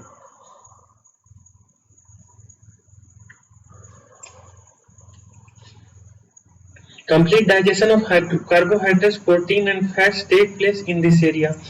अब इस एरिया में पूरा अभी जैसे पहले थोड़ा माउथ में हुआ, थोड़ा सा हमारा जो है किस में हुआ, थोड़ा सा हमारा इसमें हुआ, स्टमक में हुआ, बाकी जो होता है अब सब स्मॉल इंटेस्टाइन में होता है। अब ये स्मॉल इंटेस्टाइन में पूरी तरीके से ये रिएक्शन कंप्लीट होगा जो माउथ से स्टार्ट हुआ है, तो ये कंप्लीट डाइजेशन होना स्टार्ट हो जाएगा। अब इसको होने के लिए काफी कुछ चाहिए होगा, तो अब क्या क्या लगेगा, तो ये क्या करता है कि इसके इसमें इंटेस्टाइन के से तो जूस निकलता है, ये एक इंटेस्टाइन से जूस निकला, एक लीवर से जूस आता है और एक पेनक्रियास से जूस आता है। ये तीनों ऑर्गन के जूस मिल करके यहाँ क्या बनाते हैं यहाँ पे, तो ये तीनों मिल करके यहाँ पे काम करते हैं उस पर। अब उनका क्या क्या फंक्शन है कि देखते हैं। Intestine need alkaline environment. अब ये खूबी हमारे उसके कि हमारे पेट में कैसा इन्वायरमेंट था, हाइड्रोक्लोरिक एसिड की वजह से कैसा इन्वायरमेंट था, एसिडिक इन्वायरमेंट था, बट हमारे आंतों को काम करने के लिए बेसिक इन्वायरमेंट चाहिए। तो अब ये बेसिक इन्वायरमेंट कौन बनाएगा, तो ये पेनक्रियास होती है हमारी। तो ये पेनक्रियास हमारा इंसुलिन रिलीज करती है जो बेसिक इन्वायरमेंट बनाता है इंटेस्टाइन में, तो उसको वो चाहिए। अब इसमें लीवर भी होता है। लीवर क्या करता है, तो जो फैट होती है हमारी, तो सबसे हार्ड होता है उसको ब्रेक डाउन करना। कार्बोहाइड्रेट्स, प्रोटीन और ये सब चीजें तो ब्रेक डाउन हो जाती हैं, बट फैट्स नहीं होती है। तो फैट्स को कौन ब्रेक डाउन करता है, तो उसको लीवर ब्रेक डाउन करता है। इसीलिए हमें फैटी चीजें नहीं खानी चाहिए, क्योंकि लीवर भी करता तो है, लेकिन फैट्स को इतना हार्ड है ब्रेक डाउन करना बॉडी में कि वो फिर हमारे बॉडी में जमा होने लगती हैं, हमारे लीवर को वीक करती हैं। हमारा लीवर जब कमजोर होने लगता है तो और ज्यादा फिर जमा होने लगती है। तो इसलिए जो है हमें फैट्स का कम कंजम्पशन करना चाहिए। हालांकि अगर कोई फैट्स को अगर उसको डाइजेस्ट कर पाए तो वो बहुत एक्सीलेंट सोर्स ऑफ एनर्जी है, लेकिन उसको डाइजेस्ट ही नहीं होती है वो, और वो फिर बॉडी में इकट्ठा होने लगती है। तो लीवर क्या होता है, liver release bile which break down large fat globules into small globules which helps enzyme to act on fats। तो ये लीवर का काम है फैट डाइजेशन में। तो पेनक्रियास क्या करता है, तो pancreas secrets pancreatic juice which contains enzyme like trypsin और for digesting protein and lipase for breaking down emulsified fat। तो अब ये पेनक्रियाटिक जूस बहुत इंपॉर्टेंट है बॉडी के लिए। ये पेनक्रियास ही खराब हो जाती है तो हमें शुगर नाम की बीमारी होती है, डायबिटीज नाम की बीमारी। तो ये इतनी इंपॉर्टेंट है कि इसमें ट्रिप्सिन निकलता है जो किस चीज में हेल्प करता है, प्रोटीन को भी हेल्प करता है, लाइपेज को हेल्प करता है, और जो फैट जो हमारा लीवर से बना था उसको भी डाइजेस्ट करने में हेल्प करता है। तो ये हमारा क्या होता है, बट अब यहाँ पे जो ये हमारा डायबिटीज होती है तो ये ट्रिप्सिन तो रिलीज होता है, उसमें एक इंसुलिन भी रिलीज होता है, वो हम बड़ी क्लासों में पढ़ेंगे। तो ये इंसुलिन रिलीज होना बंद कर देता है, वो हमारा कार्बोहाइड्रेट्स में मदद करता है उसको एब्जॉर्ब करने में। तो ये पेनक्रियास हमारा बहुत मास्टर ग्लैंड है, इसमें बहुत सारी चीजें निकलती हैं। तो जो ट्रिप्सिन है ये जो निकलता है ये तो हमारा प्रोटीन और लाइपेस ये सब में हेल्प करता है। तो और साथ में ये क्या करता है, साथ में ये जूस जो होता है ये बेसिक होता है। तो जो एल्कलाइन एनवायरनमेंट है तो ये पेनक्रियाटिक एंजाइम्स के कारण ही बनता है उसमें। तो ये पेनक्रियाटिक एंजाइम्स जो होते हैं तो उन्हीं के कारण ये फिर से एसिडिक से ये बेसिक नेचर बनता है। तो हमारा स्मॉल इंटेस्टाइन में क्या आ गया कि तब धीरे धीरे आएगा स्टमक से स्मॉल इंटेस्टाइन में, वहां उसको क्या क्या मिलेगा, वहां उसको लीवर से बाइल मिलेगा, पेनक्रियास से पेनक्रियाटिक एंजाइम्स मिलेंगे जिसमें ट्रिप्सिन भी है, और बाकी उसको इंटेस्टाइन से भी जूसेस मिलेंगे। वो सब मिल करके वो फाइनली जो उसको बनना है वो बन जाएगा। वो क्या बनता है वो हम रेस्पिरेशन में देखेंगे। रेस्पिरेशन में मतलब हम देखेंगे कि मतलब जो उससे फाइनल क्या बनता है, हमारा फाइनल कार्बोहाइड्रेट्स जो है हमारे क्या है, ग्लूकोज है। तो जब ये ग्लूकोज फिर क्या कैसे एनर्जी बनता है वो हम रेस्पिरेशन में देखेंगे। तो यहाँ पे हमें क्या मिलता है, यहाँ पे हमें प्रोटीन बन जाती है इंटेस्टाइन में, यहाँ पे ग्लूकोज बन जाता है, जो जो बनना है यहाँ पे बन जाता है। अब wall of the small intestine, अब हमने पेनक्रियास देखा, लीवर देखा, वो स्मॉल इंटेस्टाइन की वॉल क्या हेल्प करती है, तो इसमें भी ग्लैंड्स होती हैं। तो glands of the wall of the small intestine secrete intestinal juice which finally convert the protein into amino acid, complex carbohydrate into glucose and fat into fatty acid and glycerol। तो क्या करते हैं, हमारे protein जो होती है वो किस में हो जाती है, एमिनो एसिड में हो जाती है। और जो हमारे विटामिन है वो तो हो ही रही है, विटामिन का यहाँ पे नहीं दिया हुआ, उनको ज्यादा तो है नहीं, विटामिन हो गई हमारी, प्रोटीन हो गई एमिनो एसिड में। जो हमारे कॉम्प्लेक्स कार्बोहाइड्रेट थे वो किस में हो गए, वो ग्लूकोज में हो गए। और जो हमारी फैटी एसिड फैट्स थी वो फैटी एसिड में हो गए और ग्लिसरॉल में हो गई। तो यही ग्लिसरॉल ही है जो बॉडी में जमा हो जाता है फ्यूचर यूज के लिए तो वो आदमी के पेट निकलने लगता है। तो ये हमारी चीजें हो गई इतनी, ये फाइनल प्रोडक्ट हो गए। ग्लूकोज से हम एनर्जी लेते हैं, प्रोटीन हमारे बिल्ड में मदद करती है, विटामिन हमारे बिल्ड में मदद करती हैं, और फैटी एसिड से भी हम प्रोटीन मतलब फैटी एसिड से भी हम एनर्जी वगैरह लेते हैं। अब ये स्मॉल इंटेस्टाइन का जो जूस है ये तो फाइनल हमारा हेल्प करता ही है। इसमें एक और चीज होती है, ऐसे इसके अंदर ना इंटेस्टाइन के अंदर ऐसे ऐसे हेयर लाइक स्ट्रक्चर होते हैं, लाइक हमने सीलिया पढ़ा था वैसे विली होता है। तो विली क्या होता है, are the small numbers finger like projection. अब आप ये सोच रहे होंगे कि ये स्मॉल इंटेस्टाइन है, तो ये इसका क्रॉस सेक्शन दिखा रहे हैं, ये जैसे स्मॉल इंटेस्टाइन काट दिया जाए ऐसे बीच से तो ऐसा दिखेगा, यहाँ पे ऐसे ऐसे फिंगर लाइक प्रोजेक्शन दिखेंगे। तो ये क्या होता है, ये बहुत रिच इन ब्लड होते हैं और ये एब्जॉर्ब करते हैं, तो डाइजेस्टेड फूड को एब्जॉर्ब करते हैं। तो are the finger like projection increase the surface area for injection. तो digested food is taken up by the wall of the intestine. Wall have villi which are richly supplied with blood and digested food of to each and every cell of the body where it is needed. तो ये इसमें blood supply होती है और ये जो digested food होता है ये ब्लड सप्लाई में चला जाता है। कैसे जाता है, तो ये इसी विली के कारण जाता है। इसको एक बार और अच्छे से देखते हैं। जैसे कि यहाँ पे एक ये हो गई हमारी इंटेस्टाइन का एक क्रॉस सेक्शन हो गया, इसमें ऐसे विली लगी हुई है। अब क्या होता है कि इनमें अब हमारा यहाँ पे ग्लूकोज घूम रहा है, ग्लूकोज घूम रहा है और क्या घूम रहा है, हमारी प्रोटीन घूम रही है, हमारी फैटी एसिड घूम रही है। तो ये सब घूम रहा है, तो ये सब क्या होगा, ये सब यही विली जो है इसको एब्जॉर्ब करके किस में डाल देंगे, इसको ब्लड में डाल देंगे। अब वो ब्लड हर सेल में पहुंचा देगा, जहां प्रोटीन की जरूरत होगी वहां प्रोटीन पहुंचा देगा, जहां जो जरूरत होगी वो पहुंचा देगा। तो ये काम होता है विली का। आगे देखते हैं लार्ज इंटेस्टाइन। अब सारा फूड डाइजेस्ट हो गया, तो अब क्या बचा, अब सारा फूड डाइजेस्ट हो गया, इसका मतलब ये नहीं कि आपने 100% सब कुछ डाइजेस्ट करके खत्म कर दिया।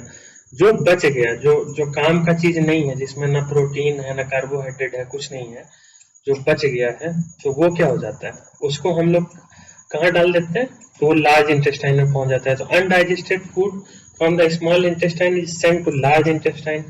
अब लार्ज इंटेस्टाइन में क्या होता है, तो wall of the large intestine absorb water. तो ये जो लार्ज इंटेस्टाइन क्या होती है, लार्ज इंटेस्टाइन होती है हमारी ये बड़ी वाली इंटेस्टाइन, जैसे कि यहाँ पे है ये वाली इंटेस्टाइन होगी हमारी लार्ज इंटेस्टाइन। तो इसको जो है ये पूरा एब्जॉर्ब कर लेती है, क्या वाटर एब्जॉर्ब कर लेती है, और क्या एब्जॉर्ब कर लेती है, जो रिमेनिंग मटेरियल बचा है वाटर एब्जॉर्ब करने के बाद वो फिर निकल जाता है बाहर बॉडी से। तो ऐसे हमारा फूड हो जाता है। रेस्पिरेशन क्या है, respiration is a biochemical process in which cell of an organism obtain energy. तो पहले हमने न्यूट्रिशन में क्या देखा कि हमें ग्लूकोज मिल चुका है, ये ग्लूकोज जो है हमारा, ये इससे हम एनर्जी बनाते हैं। तो इस प्रोसेस को बोलते हैं क्या, रेस्पिरेशन। ये कहाँ होता है, ये हमारे सेल में होता है प्रोसेस, हमारा हर सेल के अंदर ये प्रोसेस शुरू होता है। तो ग्लूकोज डायरेक्ट हमारा एनर्जी में नहीं बदल सकता, तो ग्लूकोज को क्या बनाया जाता है, ग्लूकोज को ये पाइवरेट बनाया जाता है। तो ये क्या होता है, तो ग्लूकोज से होता है 6 कार्बन मॉलिक्यूल का, ये होता है 6 कार्बन मॉलिक्यूल का, और सिर्फ 6 कार्बन एटम का मॉलिक्यूल, और जो पाइरुवेट होता है ये होता है 3 कार्बन एटम का मॉलिक्यूल। तो पहले ये इसमें कन्वर्ट कर दिया जाता है। इससे अलग अलग टाइप के हैं रेस्पिरेशन जिनसे हम एनर्जी निकालेंगे, लेकिन सबसे पहले इसमें कन्वर्ट होना जरूरी है। तो पहले ग्लूकोज को इसमें कन्वर्ट कर दिया जाता है। तो ये कहाँ होता है? ये हमारे सेल के अंदर एक होता है साइटोप्लाज्म, उसमें होता है। इट हैपन, ये फर्स्ट स्टेप है हर रेस्पिरेशन टाइप की। ये फर्स्ट स्टेप है। ग्लूकोज पहले पाइरुवेट में चेंज होगा साइटोप्लाज्म में। उसके बाद क्या होगा? उसके बाद 3 टाइप के हमारे रेस्पिरेशन। पहले ये बन गया हमारा, उसके बाद क्या हो सकता है? उसके बाद एनारोबिक रेस्पिरेशन हो सकता है। तो एनारोबिक रेस्पिरेशन क्या होता है? इसमें ऑक्सीजन नहीं होता। Respiration process done in the absence of oxygen. Anaerobic, aerobic मतलब एयर से रिलेटेड है, और एन मतलब नहीं लग रहा है। क्या होता है? Which means pyruvate which is already made from glucose is broken down into carbon dioxide, ethanol and energy in the absence of oxygen। तो इसमें जो हमारा ये पाइरुवेट होता है, बिना ऑक्सीजन के इसको किसमें चेंज कर दिया जाता है? कार्बन डाइऑक्साइड में चेंज कर दिया जाता है, और एल्कोहल में चेंज कर दिया जाता है, इथानॉल। और हमारा किसमें चेंज होता है? और हमारा चेंज होता है एनर्जी में, जो हीट के फॉर्म में निकलेगी या अलग फॉर्म में निकलेगी। तो ये 2 बाई प्रोडक्ट हो गए। तो ये वाला जो है इस टाइप का है। ये किसमें यूज होता है? ये जो अल्कोहल इसी प्रोसेस से बनता है। ग्लूकोज किससे लेते हैं हम लोग? अल्कोहल जो बनाते हैं तो बार्ली लेते हैं या कुछ ऐसी चीज लेते हैं जिसमें ग्लूकोज हो।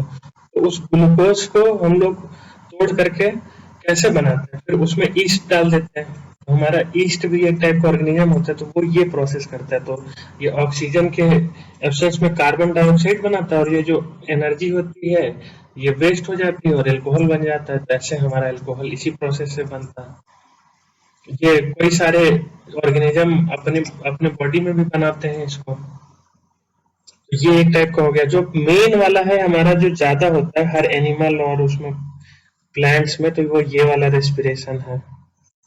ये ऑक्सीजन के प्रेजेंस में होता है। तो इसमें क्या होता है? तो एरोबिक रेस्पिरेशन में the respiration process done in the presence of oxygen. तो इसमें क्या होता है? ये प्योरेट जो होता है ये कार्बन डाइऑक्साइड और वाटर और एनर्जी में कन्वर्ट होता है। तो इसमें एनर्जी तो हम यूज कर लेते हैं, और वाटर और कार्बन डाइऑक्साइड जो होता है वो हमारा वेस्ट मटेरियल होता है। इसीलिए जो हमारे कार्बन डाइऑक्साइड की कहाँ से निकल जाता है? ये तो हमारा सांस से निकल जाता है, लंग्स से होते हुए। और ये जो वाटर है ये हमारा यूरिन से निकल जाता है। और जो एनर्जी मिलती है वो हम एनर्जी यूज कर लेते हैं बॉडी में। तो ये वाला रेस्पिरेशन हम करते हैं, एनिमल्स करते हैं, एरोबिक रेस्पिरेशन।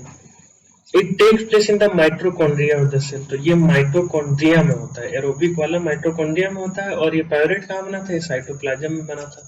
तो सब सेल के अंदर ऐसे ऐसे पार्ट होते हैं, छोटे छोटे ऑर्गेनेल्स, इनमें अलग अलग फंक्शन होता है इसी टाइप का।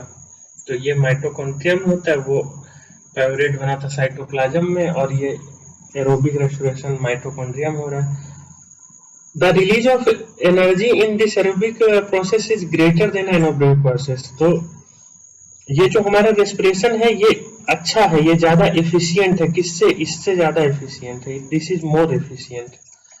इसीलिए ये ज्यादा बड़े जो एनिमल्स होते हैं उनमें यही होता है मैक्सिमम में, क्योंकि इसमें ज्यादा एनर्जी रिलीज होती है ऑक्सीजन वाले में। आगे देखते हैं। अब ये तो 2 हो गए। अब लैक ऑफ ऑक्सीजन, मान के चलिए थोड़ा ऑक्सीजन है बट ऐसे बहुत ज्यादा नहीं है। तो ये जनरली होता नहीं है, नेचुरली नहीं होता। ये कब होता है? जैसे कोई आदमी बहुत दौड़ रहा है, बहुत एक्सरसाइज कर रहा है सडन, तो उसके जो सेल्स हैं, लेग के सेल्स हैं या हैंड के सेल्स हैं, जब वो एक्सरसाइज करता है तो जब वो बहुत ज्यादा एनर्जी यूज करने लगता है तो उसको ऑक्सीजन की कमी पड़ने लगती है। जैसे ये मान के चलिए ये सेल है, मसल्स का सेल है, तो इसके अंदर ऑक्सीजन पहुंचना जब कम हो जाता है, पूरी तरीके से नहीं बंद हुआ। अगर पूरी तरीके से बंद होगा तब तो एनारोबिक सहारा रह जाएगा, बट जितना उसको मिलना चाहिए उतना नहीं मिल पा रहा है। तो ये लैक ऑफ ऑक्सीजन की वजह से। तो लैक में जब होता है तो क्या होता है? इसमें सीधा क्या बनता है? इसमें एनर्जी बन जाती है, और ना इसमें कार्बन डाइऑक्साइड बनता है, ना इसमें वाटर बनता है, ना इसमें अल्कोहल बनता है। इसमें क्या बनता है? हमने क्या देखा था? एनारोबिक वाले में अल्कोहल और कार्बन डाइऑक्साइड और एनर्जी बन रही थी, और एरोबिक वाले में कार्बन डाइऑक्साइड, वाटर और एनर्जी बन रही। तो इसमें क्या बनता है? इसमें लैक्टिक एसिड बनती है, और एनर्जी बनती है। जैसे आपने कभी देखा होगा, बहुत ज्यादा आप दौड़ते हैं तो आपका पैर एकदम जाम हो जाता है, दर्द करने लगता है, तो वो ये लैक्टिक एसिड की फॉर्मेशन की वजह से होता है। तो ये देखिए यहाँ पे बहुत अच्छे से इस चार्ट में दिया गया है कि ये पहले साइटोप्लाज्म में किसमें बदल गया, ये पायरेट में बदल गया। अब ये जब एब्सेंस ऑफ ऑक्सीजन में करेगा, जब ऑक्सीजन नहीं है तो एथेनॉल, कार्बन डाइऑक्साइड और एनर्जी बनाएगा। ये किसमें होता है, ये ईस्ट में होता है। ऐसे ही अगर ये लैक ऑफ ऑक्सीजन में करेगा, जो कि मसल सेल्स में होता है हमारे कभी कभी, तो ये लैक्टिक एनर्जी और एसिड और एनर्जी बनाएगा। और ऐसे ही जब ये करेगा किसके साथ, जब ये माइटोकॉन्ड्रिया में प्रेजेंस ऑफ ऑक्सीजन में करेगा तो ये क्या बनाएगा, ये कार्बन डाइऑक्साइड, वाटर और एनर्जी बनाएगा। तो ये हो गया हमारा प्रोसेस। अब इसमें ये जो एनर्जी जो आ रही है, तो ये एनर्जी उसी समय हमको नहीं यूज करनी होती है, तो उसको हम क्या कर लेते हैं, उसको हम ये एडिनो ट्राइफॉस्फेट में बना लेते हैं। तो ये जो कंपाउंड है, इसको बहुत इजीली एनर्जी में फिर से कन्वर्ट किया जा सकता है। तो इसके बारे में हम बहुत डिटेल्स में पढ़ेंगे आगे क्लासों में। अभी के लिए बस इतना याद रखिए कि ये एनर्जी जब उस समय जो हम लोग नहीं यूज कर रहे हैं, तो उसको हम लोग किस में बना लेते हैं, एटीपी में बना लेते हैं। Energy release during the respiration immediately used to synthesise ATP which is act as the fuel to the other activity in the cells. तो ये बना के रख लिया जाता है। जैसे बैटरी होता है ना, जैसे कि हमारी बैटरी होती है ऐसे, इनमें चार्ज करके रख लिया जाता है। अब ये जब जरूरत होती है तो हम लोग यूज करते हैं। तो ऐसे छोटी छोटी मान के चलिए सेल के अंदर बैटरी टाइप में होते हैं, जिसमें जो ये एनर्जी रिलीज होती है वो इसको इसमें बना के रख ली जाती है। जब हमको जरूरत लगेगा तो हम ये एडीपी यूज कर लेंगे अपनी वापस एनर्जी बनाने के लिए। ये पूरा केमिकल प्रोसेस होता है, ये बड़ी क्लास में आप पढ़ेंगे। अभी बस इतना याद रखिए कि ये एक फ्यूल की तरह, फ्यूल सेल की तरह काम करता है। अब प्लांट्स में कैसे होता है यार, तो प्लांट्स रेस्पिरेशन करते हैं नाइट में, दिन में तो फोटोसिंथेसिस करते हैं। पर प्लांट में भी हमको, आपको याद है ना कि प्लांट ग्लूकोज बनाता है हमारा, तो उस ग्लूकोज को प्लांट भी खुद यूज करता है। उसको हम भी यूज करते हैं खाने के बाद, लेकिन वो खुद भी यूज करता है। जब वो खुद यूज करता है तो वो भी यही रेस्पिरेशन करता है। और एनिमल कैसे गेन करते हैं, तो एनिमल, ये प्लांट उससे अगर गेन कैसे करता है, तो गेन ये स्टोमेटा से करता है। स्टोमेटा हमने पढ़ा ही है कि वो जो लीफ में ओपनिंग होती है, इससे ऑक्सीजन, कार्बन डाइऑक्साइड आता चलता है। अब हम देखते हैं, अब हमने देख लिया कि कैसे रेस्पिरेशन होता है, लेकिन ये जो ऑक्सीजन चाहिए ना एरोबिक रेस्पिरेशन के लिए, तो वो कैसे आदमी लेता है, तो एनिमल कैसे लेता है। तो एनिमल ने क्या डेवलप कर लिया, एनिमल ने ऑर्गन डेवलप कर लिया। तो एक्वेटिक एनिमल ने गिल डेवलप कर लिया। जैसे जो मछली होती है हमारी, जो मछली होती है उसके गिल्स होते हैं ना, यहाँ पे ऐसे ऐसे गिल्स होते हैं, तो ये इन्होंने गिल डेवलप कर लिया। तो ये किस काम में आता है, तो aquatic animal breathe through gills or some other organ and dissolve oxygen is very less in water, so they breathe very fast। मतलब ये जो वाटर में ऑक्सीजन जो डिजोल्व होता है वो कम होता है एयर के मुकाबले, तो वो गिल जो है बहुत फास्ट काम करता है। अब आपको लग रहा होगा कि ऑक्सीजन में तो H2O होता है, लेकिन ये जो O होता है, ये वो वाला ऑक्सीजन नहीं है, ये डिजोल्व ऑक्सीजन है। जैसे कि उसमें घुला हुआ जो एयर बबल्स उसमें ट्रैप हो गए हैं, एयर जो ट्रैप हो गई है पानी के अंदर, ये वो वाला ऑक्सीजन यूज करते हैं। वो वहां पे हाइड्रोजन और ऑक्सीजन का जो बॉन्ड है उसको ब्रेक करके नहीं ऑक्सीजन वहां पे आता है।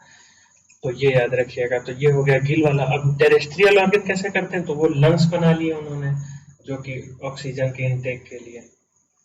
तो हमारा जो ये ऑक्सीजन की यही जरूरत है, ये रेस्पिरेशन प्रोसेस में, वो जो एरोबिक रेस्पिरेशन में हमने देखा ना, तो ये ऑक्सीजन उसी में यूज होता है जो हम लोग बॉडी में लेते हैं। अब ह्यूमन रेस्पिरेटरी सिस्टम को डिटेल्स में देखते हैं क्या क्या होता है। तो हम लोग नॉस्ट्रिल से लेते हैं एयर और वो लंग्स में पहुंच जाती है, और वो जो हमारी विंड पाइप होती है जिससे वो जा रही है, तो वो जो है फूड पाइप जैसी नहीं होती। फूड पाइप जैसे सॉफ्ट सॉफ्ट होती है, बट इसमें ऐसे कार्टिलेज के रिंग होते हैं, ताकि ये क्या हो, विंड वाली है तो इसको बंद नहीं होना चाहिए, तो ये अपना मेंटेन कर सके। जब हवा बाहर भी निकल गई है तो ये चिपके ना, चिपकेगी तो आदमी मर जाएगा, क्योंकि उसको हवा नहीं मिलेगी। तो इसलिए ये हमेशा खुली रहती है, अनलाइक वो फूड वाली की तरह।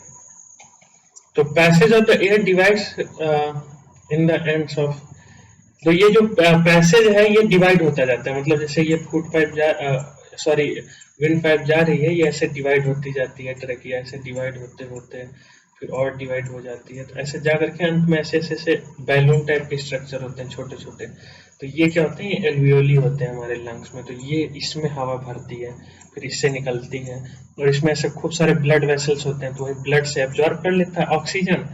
और इसमें ऑक्सीजन के एब्जॉर्ब होने के साथ साथ ब्लड जो हमारा क्या कर रहा है, ब्लड में रेस्पिरेशन किया तो उधर क्या मिला था हमें, वाटर मिला था एक तरफ, और कार्बन डाइऑक्साइड मिला था। हमने देखा था ना इसमें इसमें कार्बन डाइऑक्साइड और वाटर मिल रहा है ना पहले। तो वो कार्बन डाइऑक्साइड और वाटर ब्लड में चला आ रहा है, जो ऐसे एल्वियोली में छोड़ दिया जाता है और वो वापस निकल जाता है। तो मतलब इसमें अगर इसको एक बार और समझने की कोशिश करें तो क्या क्या समझ में आ रहा है, आइए बताते हैं। बहुत सिंपल चीज है। एक बार हमारे फ्रेश जब इनहेल किया तो हमारी फ्रेश लंग्स में पहुंच गई, ये हमारे लंग्स हो गए, इसमें एल्वियोली है। तो इसमें क्या है, इसमें हमारी ये पहुंच गई, तो अब हमारे लंग्स में ऑक्सीजन भर चुका है। अब ये एल्वियोली से ये ब्लड में ऑक्सीजन चला जाएगा। अब ये ब्लड में गया ऑक्सीजन, अब वहां पे जो ग्लूकोज होगा ये टूटेगा फूटेगा काम करेगा अपना, फिर इससे हमें क्या मिला, इससे कार्बन डाइऑक्साइड रिलीज हुई। अब वो कार्बन डाइऑक्साइड वापस ब्लड से इसी जगह पे वापस आ जाएगी। एक साइकिल टाइप का है कि हमने ऑक्सीजन लिया, उस ऑक्सीजन से हमारा ये रेस्पिरेशन वाला जो प्रोसेस वो हुआ, हमारा वो ब्रेक डाउन हुआ ग्लूकोज, और उससे कार्बन डाइऑक्साइड निकला, और वो कार्बन डाइऑक्साइड वापस लंग्स में आ गया और वो बाहर निकल गया।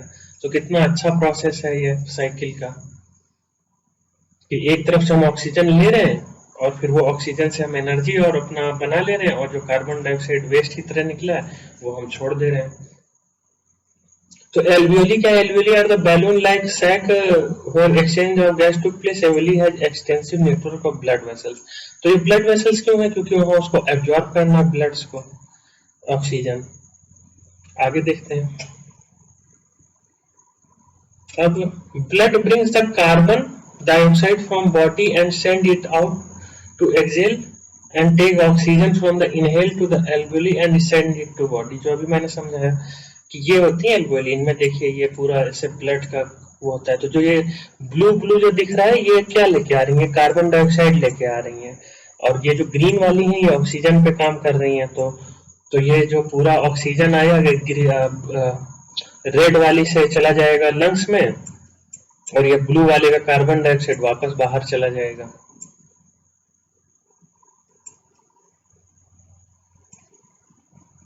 आगे देखते हैं। इनहेल मतलब क्या होता है, अंदर हवा लेना। एक्सहेल क्या होता है, बाहर हवा छोड़ना। सिंपल चीज। आगे देखते हैं। Oxygen can travel in the body by diffusion और by respiratory pigments in large animals. अब क्या होता है, जैसे ब्लड में क्या होता है, छोटे एनिमल में भी तो ऑक्सीजन जा रहा है, तो छोटे एनिमल में इतनी ज्यादा जरूरत नहीं है, तो वो ऐसे ही डिफ्यूजन मतलब क्या होता है, एक सेल से दूसरे सेल में चला जा रहा है, यहाँ से यहाँ इसमें चला जा रहा है, तो ऐसे चला जाता है। डिफ्यूजन का एक्चुअल मीनिंग क्या होता है कि जहां कम कॉन्सेंट्रेशन है, जहां कम ऑक्सीजन है वहां ज्यादा की ओर अपने आप ही वो चला जाएगा। बट बड़े एनिमल में उतने में काफी नहीं, क्योंकि वो बड़ा स्लो प्रोसेस है। तो उसमें एक पिगमेंट होते हैं, जैसे हमारे ब्लड में क्या होती है, हीमोग्लोबिन होती है, ऐसी चपटी सी गोल सी। तो इसमें जो है ये रेड ब्लड सेल में ऐसे रेड ब्लड सेल होता है, उसमें हीमोग्लोबिन होती है, ये रेड ब्लड सेल होता है चपटा सा। तो उसमें ये ऐसे घुस जाता है ऑक्सीजन, और फिर ये जहां ले जाना होता है वो ब्लड वहां ले जाकर उसको छोड़ देता है। तो ये कैरियर की तरह काम करता है। तो बहुत सारे उसमें ब्लड में ये यूज होता है ऑक्सीजन ले जाने के लिए। आगे देखते हैं। कार्बन डाइऑक्साइड क्या होता है। तो कार्बन डाइऑक्साइड जो होता है वो उसको हीमोग्लोबिन की जरूरत नहीं है। जैसे जो हमारा ब्लड होता है तो इसमें ऑक्सीजन कम घुलता है, तो घुल के थोड़ा बहुत जो जा रहा है, लेकिन उसको एक स्पेशल ये रेड ब्लड सेल ज्यादा स्पीड में कैरी करते हैं, आए और वो बहुत स्पीड में लेके चले गए जहां ले जाना है, और ज्यादा क्वांटिटी में लेके चले गए। तो हमें ज्यादा ऑक्सीजन की जरूरत है तो वो लेके जाते हैं। पर जो कार्बन डाइऑक्साइड होता है वो धीरे धीरे भी चला जाता है, और उसमें तो वो तो एक बार हमारी जरूरत है ऑक्सीजन की, तो हमें तुरंत जरूरत है। कार्बन डाइऑक्साइड अगर बन गया तो वो ब्लड में डिजोल्व होकर आराम से निकल जाता है वापस, उसको स्पेशल हीमोग्लोबिन जैसे की जरूरत नहीं, और वो डिजोल्व भी ज्यादा होता है ऑक्सीजन से। जैसे कार्बन डाइऑक्साइड इजिली वाटर में डिजोल्व हो जाता है। आगे देखते हैं। ट्रांसपोर्टेशन। तो ट्रांसपोर्टेशन क्या है, अब ये जो अभी हमने देखा, पहले क्या देखा, पहले हमने देखा कि फूड कैसे डाइजेस्ट होता है, फिर उस फूड से हमने देखा कैसे एनर्जी बनती है। अब उस एनर्जी में हमने क्या देखा कि ये जो लाने ले जाने छोड़ने का ये जो पूरा प्रोसेस है, तो ये तो ब्लड में हो रहा है। तो ये जो कैसे एनर्जी आती जाती है, इसका प्रोसेस जो है, जो उसके एनर्जी के साथ साथ उसके जो बाकी चीजें भी हैं, जैसे जो उसमें जरूरी हैं वो चीजें भी आने जाने का जो वो है, तो उसको पूरा क्या बोलते हैं, उसको ट्रांसपोर्टेशन बोलते हैं।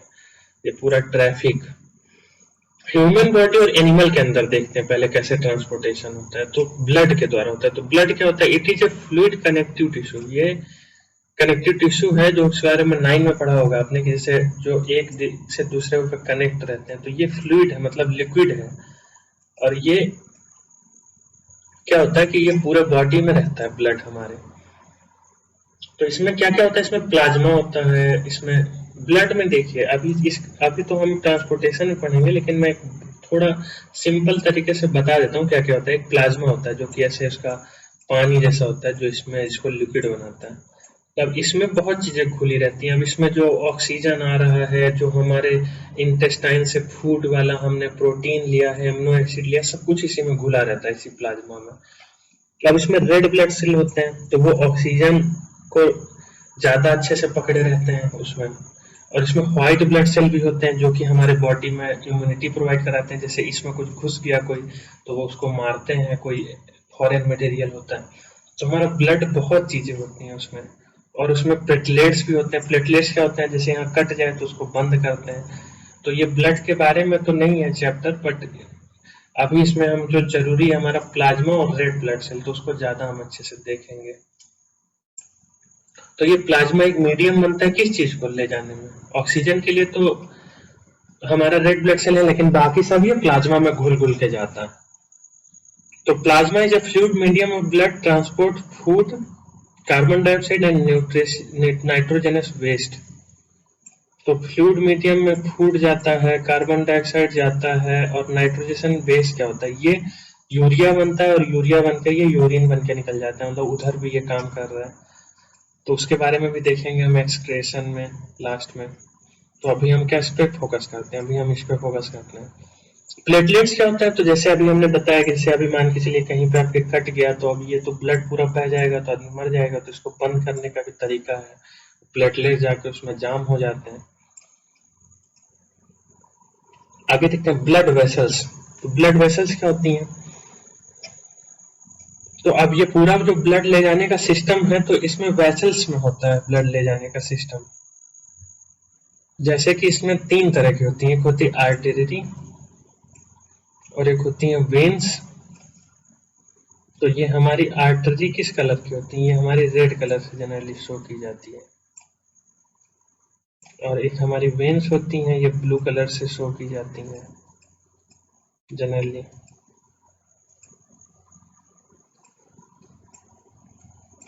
और फिर हमारी जो कैपिलरी होती है वो क्या होती है? तो कैपिलरी हमारी जो होती है वो ऐसे होती हैं, ये जैसे डिवाइड हो जाती हैं ऐसे ऐसे ऐसे ऐसे, तो ये पतली पतली बन जाती हैं लास्ट में जाकर के। और आर्टरी में भी ऐसे ही होता है, पतली पतली। आर्टरी भी जाके ऐसे पतली पतली हो जाती हैं, तो ऐसे ये कनेक्टेड हो जाती हैं लास्ट में जाके। तो ये हमारा पूरा सिस्टम है इसका। देखते हैं कैसे। तो ये जो आर्टरी होती है ये क्या होती है? ये जो होती है, ये हार्ट से, जो हमारा हार्ट है, ये हार्ट से ब्लड को बाहर की तरफ ले जाती है। मतलब हार्ट पंप करता है, और ये हार्ट से जाएगा लंग्स में, हार्ट से जाएगा किडनी में, हार्ट से जाएगा जहां जहां जाने वाला सिस्टम होगा। तो हार्ट से कहीं और जा रहा है, from heart to body parts जा रहा है, तो ये आर्टरी ले जाएंगी। और बॉडी पार्ट से जब हार्ट की तरफ जाएगा, तो ये वेन्स ले जाएंगे।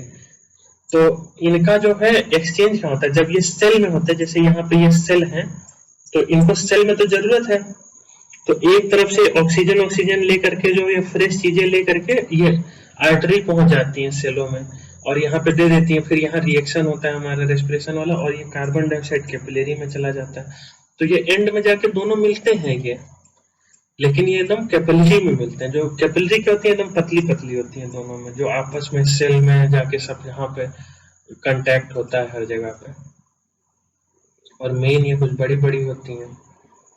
तो एक तरफ ये ले जाने वाला है जो हार्ट से बाकी बॉडी पार्ट में ले जा रहा है उसको आर्टरी बोलते हैं, और जो बाकी बॉडी पार्ट से हार्ट में ला रहा है उसको वेन्स बोलते हैं। और इनके पतले पतले फॉर्म को कैपिलरी बोलते हैं, जहाँ पे सारा कुछ एक्सचेंज वगैरह होता है, ऑक्सीजन जहाँ पे जाता है सेल में, कार्बन डाइऑक्साइड सेल से हार्ट ब्लड में जाती है, तो वो सारा काम कैपिलरी में होता है। तो capillary are the smallest blood vessel in the extremities of the body, मतलब बॉडी में रहते हैं हर जगह पे almost. Both veins and arteries had capillaries, दोनों के कैपिलरीज होते हैं।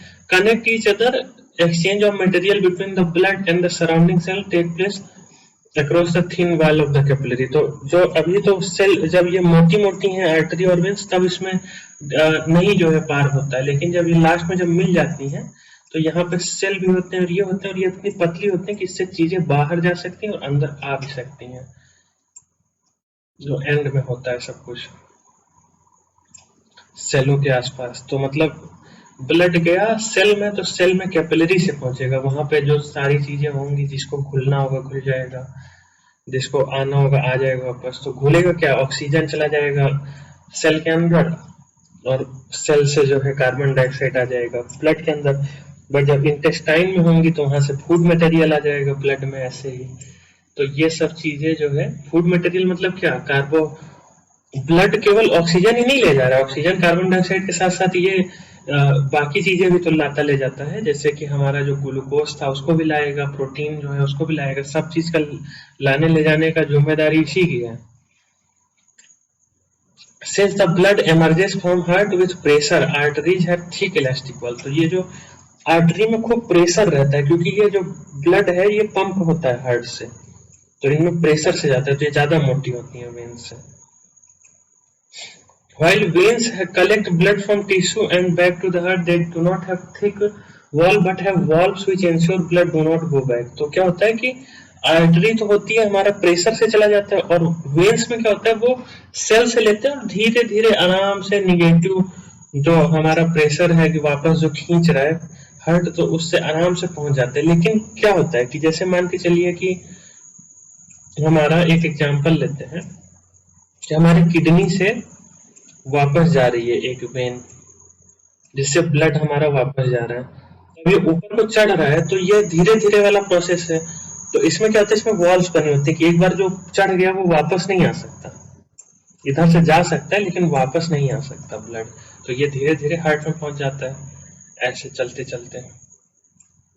और आर्टरी में तो पूरे प्रेशर से जाता है हार्ट से।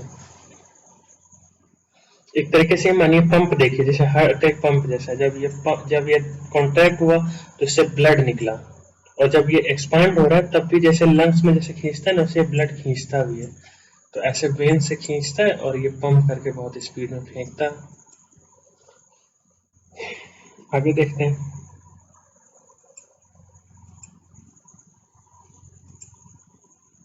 तो heart is the pumping organ of the body which pushes the blood all over the body in the vessels। तो हार्ट क्या है, वो पंपिंग ऑर्गन है जो कि वेसल्स में फेंकता है ब्लड को।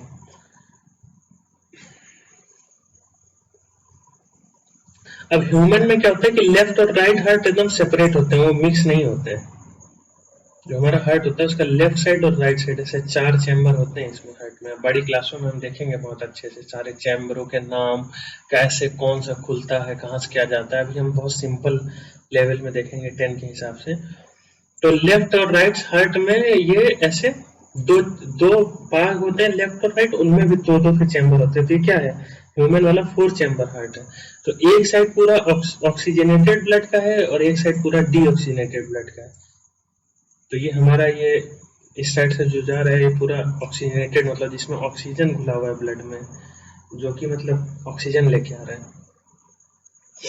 तो ये बहुत इफेक्टिव होता है एक्चुअली में अगर अलग अलग रखना। तो ये वार्म ब्लड को क्या है ना, कांस्टेंट एनर्जी चाहिए, तो ये इनका अलग अलग होता है। तो ह्यूमन हो गए, बर्ड्स हो गए जो कि वार्म ब्लडेड एनिमल है, तो वो बिल्कुल अलग अलग रखते हैं अपना हार्ट में ये ब्लड, ऑक्सीजनेटेड वाला अलग और डीऑक्सीजनेटेड वाला अलग। तो उससे उनको कांस्टेंट सप्लाई जो है ऑक्सीजन की मिलती रहती है।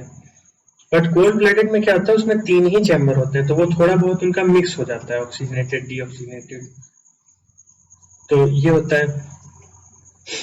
और जो वर्टिब्रेट्स होते हैं जो, तो उनमें तो ये होता है, और लेकिन जो फिश जो हमारी होती हैं, in fishes the blood is directly oxygenated in the gills and passes directly, so it have two chambers and single circulation. तो अभी हम देखते हैं सिंगल सर्कुलेशन डबल सर्कुलेशन क्या है। तो आपको चैम्बर समझ में आ गया कि ह्यूमन के कितने हो गए, ऐसे 2 पार्ट हो गए और उसमें 4 चैम्बर हो गए। और रेप्टाइल्स में जिसमें कोल्ड ब्लडेड है उसमें थोड़ा सा नीचे मिक्स हो जाता है, ऊपर 2 चैम्बर होते हैं, मतलब थोड़ा मिक्स भी होता है, नहीं भी मिक्स होता है। क्या मिक्स नहीं मिक्स हो रहा है कि ऑक्सीजनेटेड जिसमें ऑक्सीजन घुला हुआ है और जिसमें कार्बन डाइऑक्साइड घुला हुआ है, वो ब्लड की बात चल रही है। अब जो फिश होती है, तो फिश में बस 2 ही चैम्बर होते हैं।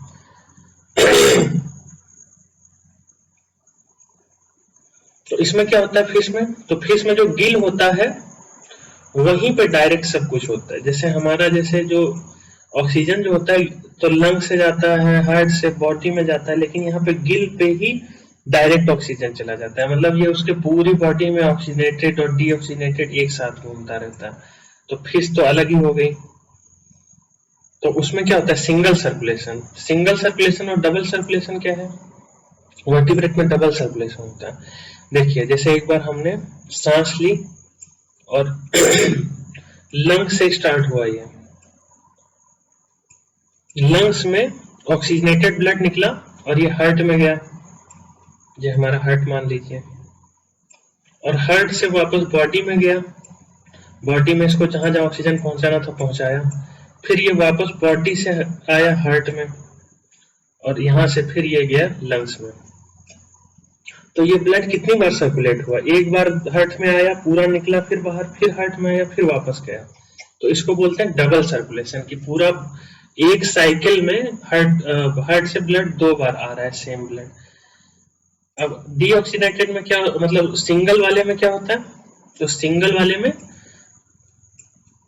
एक बार जाता है और फिर वो निकल के चला जाता है, जैसे फिश में होता है, उसमें 2 बार नहीं जाता।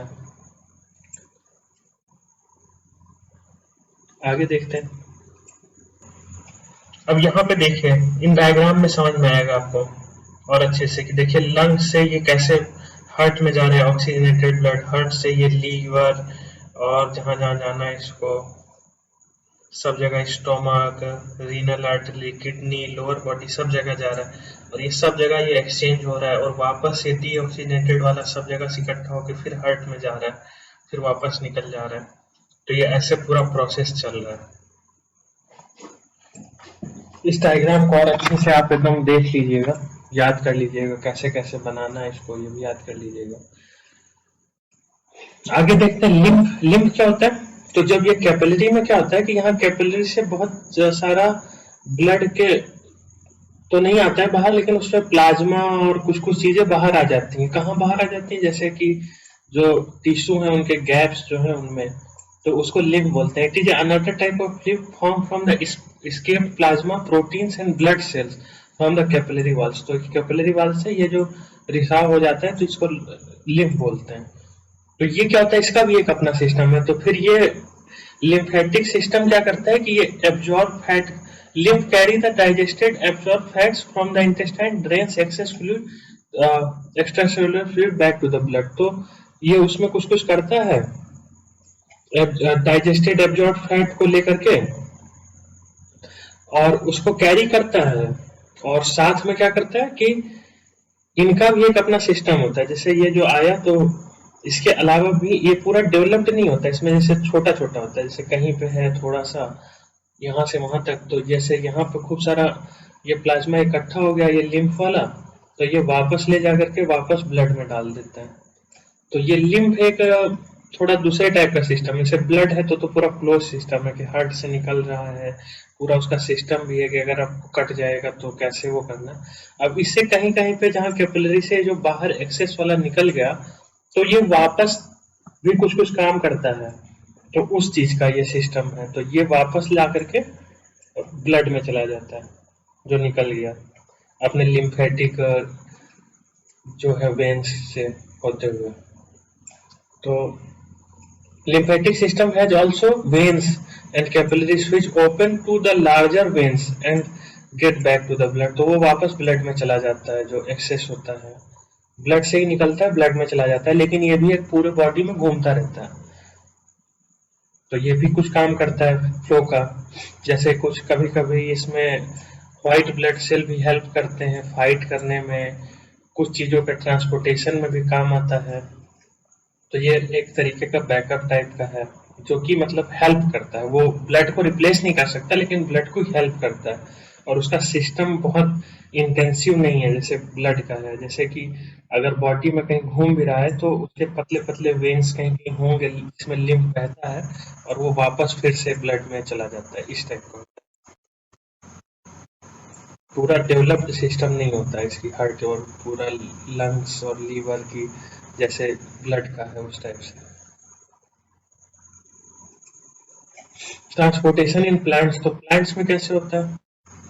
तो प्लांट्स में तो in the if distance is very is small thing absorbed by the roots travel by diffusion which is very slow. तो पहला तो है कि जो सेल बाय सेल में डिफ्यूज होके चला जाए, इससे उसमें चला जाए।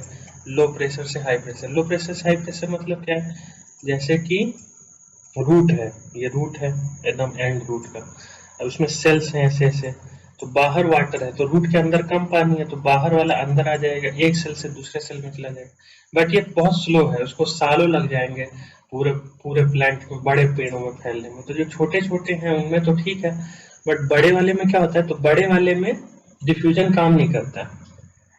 Diffusion is the movement of substance from area of high concentration to the area of low concentration. मतलब जहां चीजें जाते हैं वहां से अगर कम है, जहां चीजें वहां जा रही हैं, तो उसको डिफ्यूजन बोला जाता है।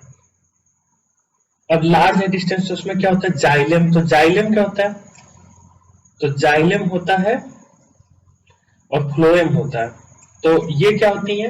तो ये ट्यूब टाइप की होती है, जैसे हमारा ब्लड जाता है तो उसी टाइप का सिमिलर होता है, उससे काफी स्ट्रक्चरली अलग होता है, लेकिन सिस्टम वही है कि ये भी ट्यूब टाइप के होते हैं, जो कि जड़ों से लेकर के पूरे लीव्स तक होते हैं। तो इसमें दो होते हैं, एक तो होता है जाइलम। तो जाइलम क्या होता है? तो it is the pathway which moves around water and other material absorb from the soil. तो ये जो सॉइल से लीफ की तरफ जा रहा है, जो सॉइल से जो एब्जॉर्ब की हुई चीजों को जो ले जाता है, तो उसको जाइलम बोलते हैं। जाकर के लीव में हमारा फोटोसिंथेसिस में मदद करता है ये, और जो एक्सेस होता है वो निकल जाता है बाहर। तो जाइलम हमारा इस चीज का कहते हैं, जो कि हमारा सॉइल से लीफ की तरफ जा रहा है।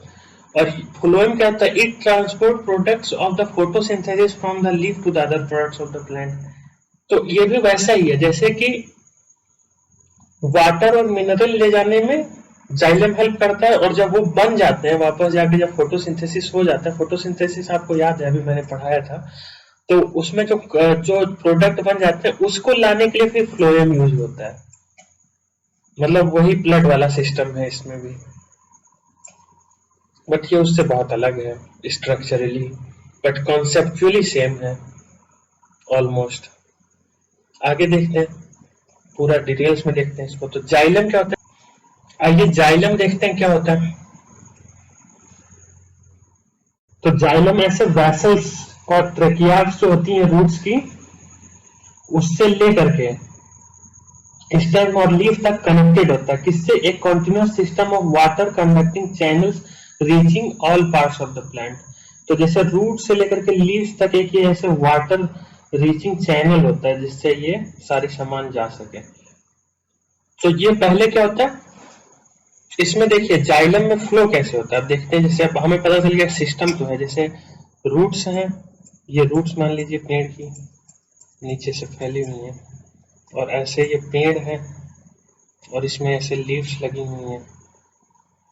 तो ये रूट से लीफ तक हमने ट्यूब तो जान लिया कि जाइलम पूरा ट्यूब का सिस्टम है, बट इसमें दो फंक्शन काम करते हैं। पानी जाएगा कैसे?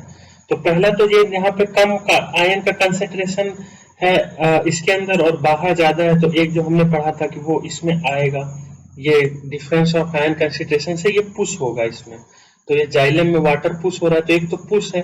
अब पुश ही काफी नहीं है, दूसरा क्या है कि यहाँ लीव से ये कॉन्स्टेंटली निकल भी रहा है। तो एक जैसे होता है कि ये इधर से निकल के इधर से आके इधर निकल गया, तो ये एक फ्लो बन जाता है। जैसे आपने देखा होगा कि जैसे पेट्रोल होता है, तो उसको जैसे पहले गाड़ी से निकालना होता है तो एक ऐसे पाइप लगा दीजिए पेट्रोल गाड़ी के टंकी से, और उस पे जब आप खींच करके एक बार उसको छोड़ देते हैं तो उससे फ्लो होता रहता है।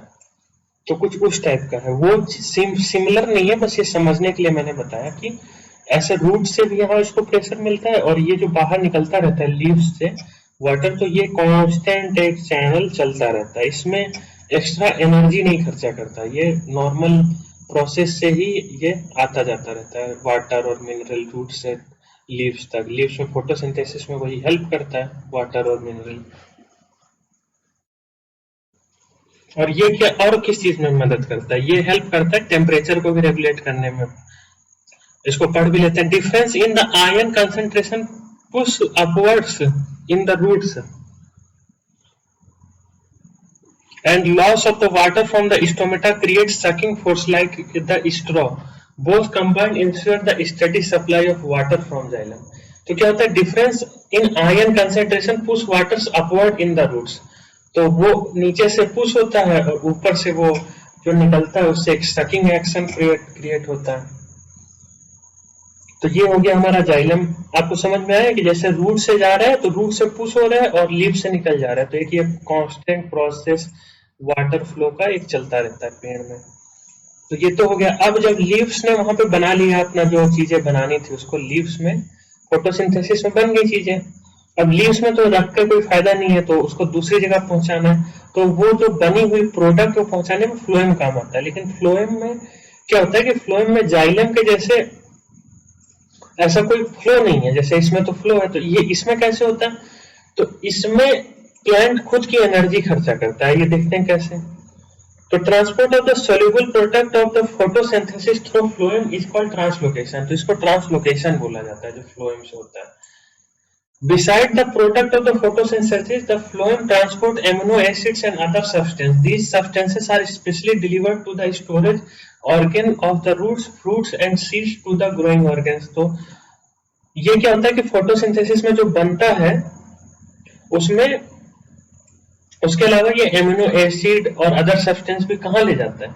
जैसे कि एक तो हो गया बनने के लिए जा रहा था, जाइलम में बनने के लिए जा रहा था, जो बन गया उसको वो कहाँ ले जाता है? जैसे सीड बन रहा है तो सीड में जरूरत है तो वो वहां से लेकर के सीड को देगा, जहाँ फ्लावर खिल रहा है वहां उसको जो जरूरत है वहां से ले जाके देगा।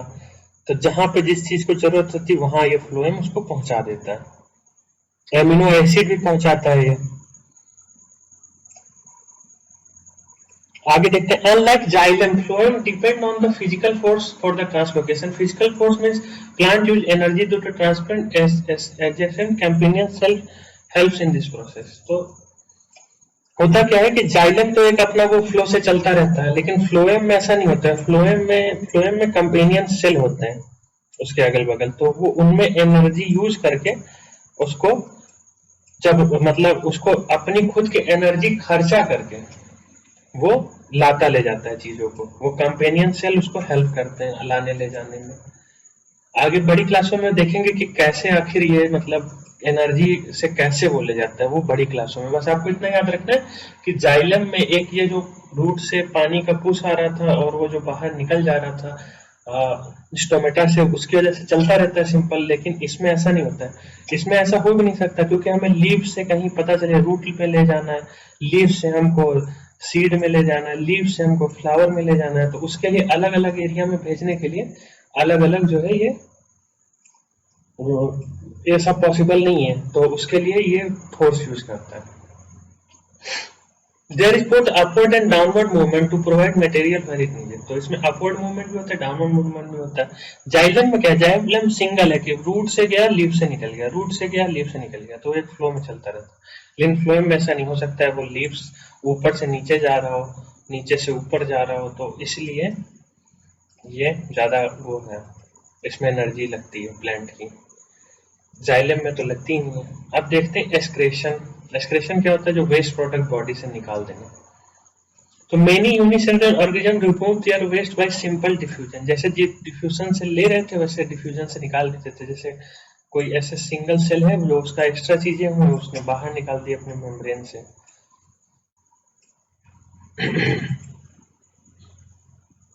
Complex organism use specialised organ, जैसे कॉम्प्लेक्स ऑर्गेनिज्म क्या होते हैं वो स्पेशलाइज्ड ऑर्गन यूज करते हैं। जैसे बॉडी में, ह्यूमन बॉडी में क्या होता है, किडनी होती है, जैसे ब्लड से आता है जो फालतू चीजें होती हैं रिफाइन हो जाती हैं और वो वाटर के साथ मिलकर यूरिन के रूप में निकल जाती हैं। तो सिंपल एग्जांपल हो गया, आगे इसको डिटेल्स में देखते हैं। ये देखिए जैसे यहाँ पे हमारा ये किडनी है ये, और इससे ये ऐसे चला जा रहा है ये हमारा यूरिथ्रा जो ट्रैक्ट है, और उसके बाद ये ब्लैडर है जिसमें इकट्ठा होता है, यूरिनरी ट्रैक्ट होती है। इसका देखते हैं अभी सब कुछ डिटेल्स में। अब इसमें क्या क्या होता है, have a pair of kidney, a pair of urethra, unitary bladder and urethra. तो ये इतनी चीजें होती हैं इसमें। जैसे क्या होता है, ये किडनी हो गई,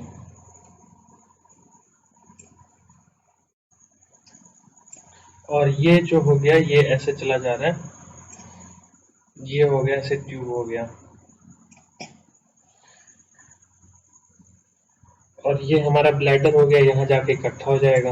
और यूरिथ्रा क्या हो गया, ये आगे ऐसे कंट्रोल करने के लिए लगता है, जो कि मतलब ब्लैडर से कंट्रोल होता है आगे जाने पे।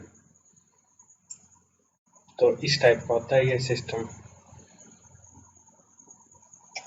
आगे देखते हैं इसमें क्या क्या है सब कुछ। Urine is produce in the kidney, passes through the urethras into the urinary bladder where it is stored until it is released through urethra।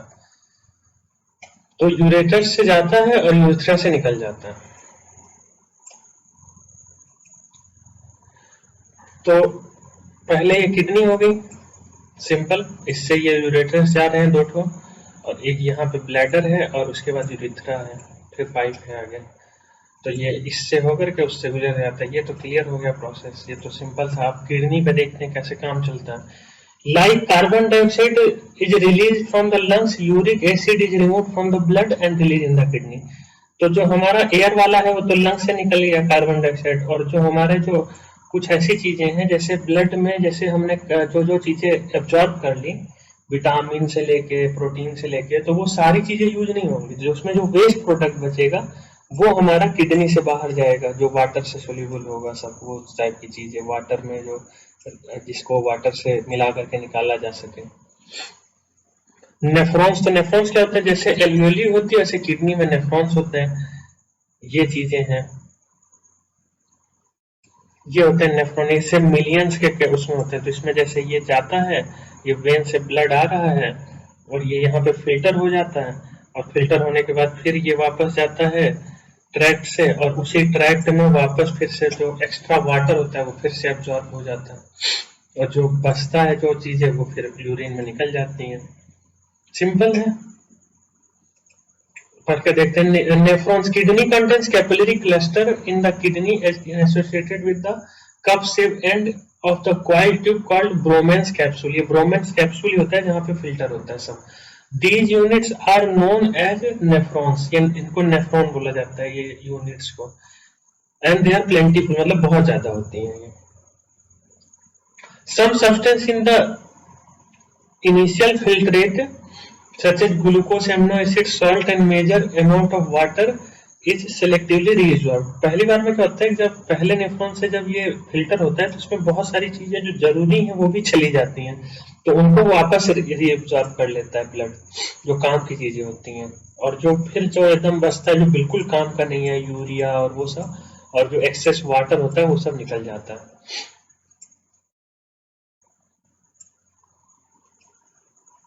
The amount of water reabsorbed depend on how much excess water there is in the body and how much of it dissolved waste there is to be excreted। तो ये water का जो amount है ये भी इस पे भी डिपेंड करता है कि कितना ज्यादा पानी है बॉडी में। अगर आपने ज्यादा पानी पिया है तो ज्यादा वाटर निकलेगा।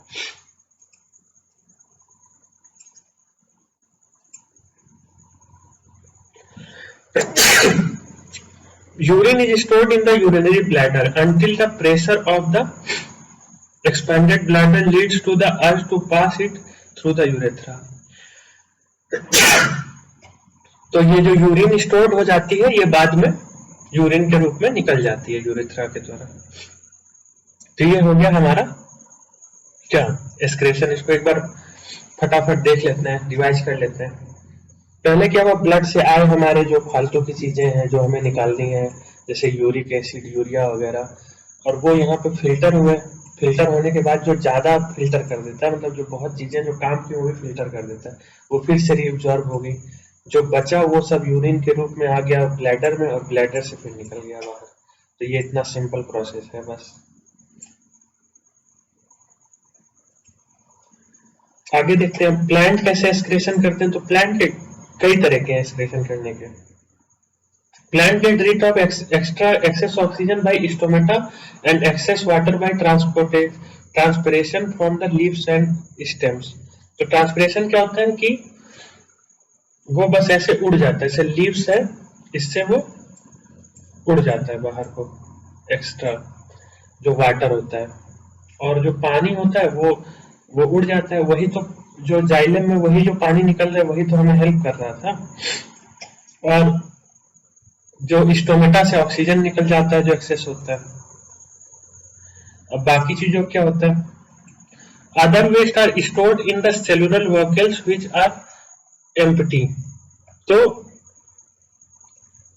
जैसे बहुत सारे जो सेल होते हैं उनमें बहुत एम्प्टी स्पेस होता है, जो प्लांट के सेल होते हैं, तो जो बाकी चीजें होती है कुछ इसमें डाल देते हैं लोग। और जो लीव्स में इस तरीके से जो होते हैं, तो वो लीव्स गिर के वो अपने आप ही निकल जाती हैं। जो स्टोर होता है फालतू की चीजें, वो लीव्स जब अपने आप गिर जाती हैं, सेट हो जाती हैं, तो वो वैसे भी एक्सक्रेट हो जाती हैं। और आगे और कैसे करता है, और ये जो रेसिन्स होते हैं, जैसे आपने देखा होगा, जैसे बबूल के पेड़ में ऐसे ऐसे ऐसे ऐसे इकट्ठा हो जाता है, ऐसे गोल्डन कलर का, तो वो रेसिन और गम की तरह भी निकाल देता है। तो ये किससे निकलता है, जैसे कि जो जाइलम है उससे भी निकलता है। ये जो पुराना हो जाता है तो वहां पे ज्यादा रेसिन के थ्रू निकालने लगता है ये। और कैसे लास्ट चीज देखते हैं, plants also excrete some waste substance into the soil around them. और थोड़ा सा जो होता है वो सॉइल में निकल जाता है, मतलब प्लांट्स ऐसे ही काम चलाता है। एक तो ट्रांसपिरेशन से उसने वाटर भेज दिया, स्टोमेटा से ऑक्सीजन रिलीज कर दिया, और जो बाकी चीजें हैं तो कुछ सेल के अंदर ही जो खाली जगह है उनमें स्टोर कर दिया, कुछ जो वो खाली जगह वाला है वो लीव्स के थ्रू गिर के निकल जाती है, कुछ उसमें पड़ा रहता है अंदर। और कुछ चीजें हैं जो रेसिन और गम्स के रूप में निकल जाती हैं, और कुछ चीजें हैं जो सॉइल में छोड़ देता है। तो ये ऐसे एक्सक्रेशन ऑफ प्लांट्स भी हो गया। इसी के साथ ही हमारा चैप्टर कंक्लूड होता है। बाद में इसके क्वेश्चन आंसर का भी वीडियो आएगा। आप ऐसे ऑसम कंटेंट देखते रहिए, आगे भी बाकी सब्जेक्ट के भी वीडियो आते रहेंगे, और आप हमारा ये चैनल सब्सक्राइब कर लीजिए। Thank you. First of all dear students, thanks for watching. और अगर आप अब तक ये वीडियो देख रहे हैं तो उसके लिए एक्स्ट्रा थैंक्स। और आपको यहाँ पे ये लिंक दी गई हुई है, डिस्क्रिप्शन में जाइए, आप वीडियो के डिस्क्रिप्शन में जाइए, वहाँ पे आपको फर्स्ट लाइन में ही लिंक मिल जाएगी, उससे आप पीडीएफ डाउनलोड कर लीजिए इस सेशन का। हम लोग हर सेशन का पीडीएफ आपको देते हैं, आप उसको पढ़िए। आप हमारा टेलीग्राम चैनल ज्वाइन कर लीजिए, इसमें आपको भी अपडेट मिलती रहेंगी। और सबसे इम्पोर्टेंट, आप हमारा चैनल सब्सक्राइब कर लीजिए, आपको आगे भी ऐसा ही कंटेंट मिलता रहेगा। और once again, thanks for watching. Please subscribe.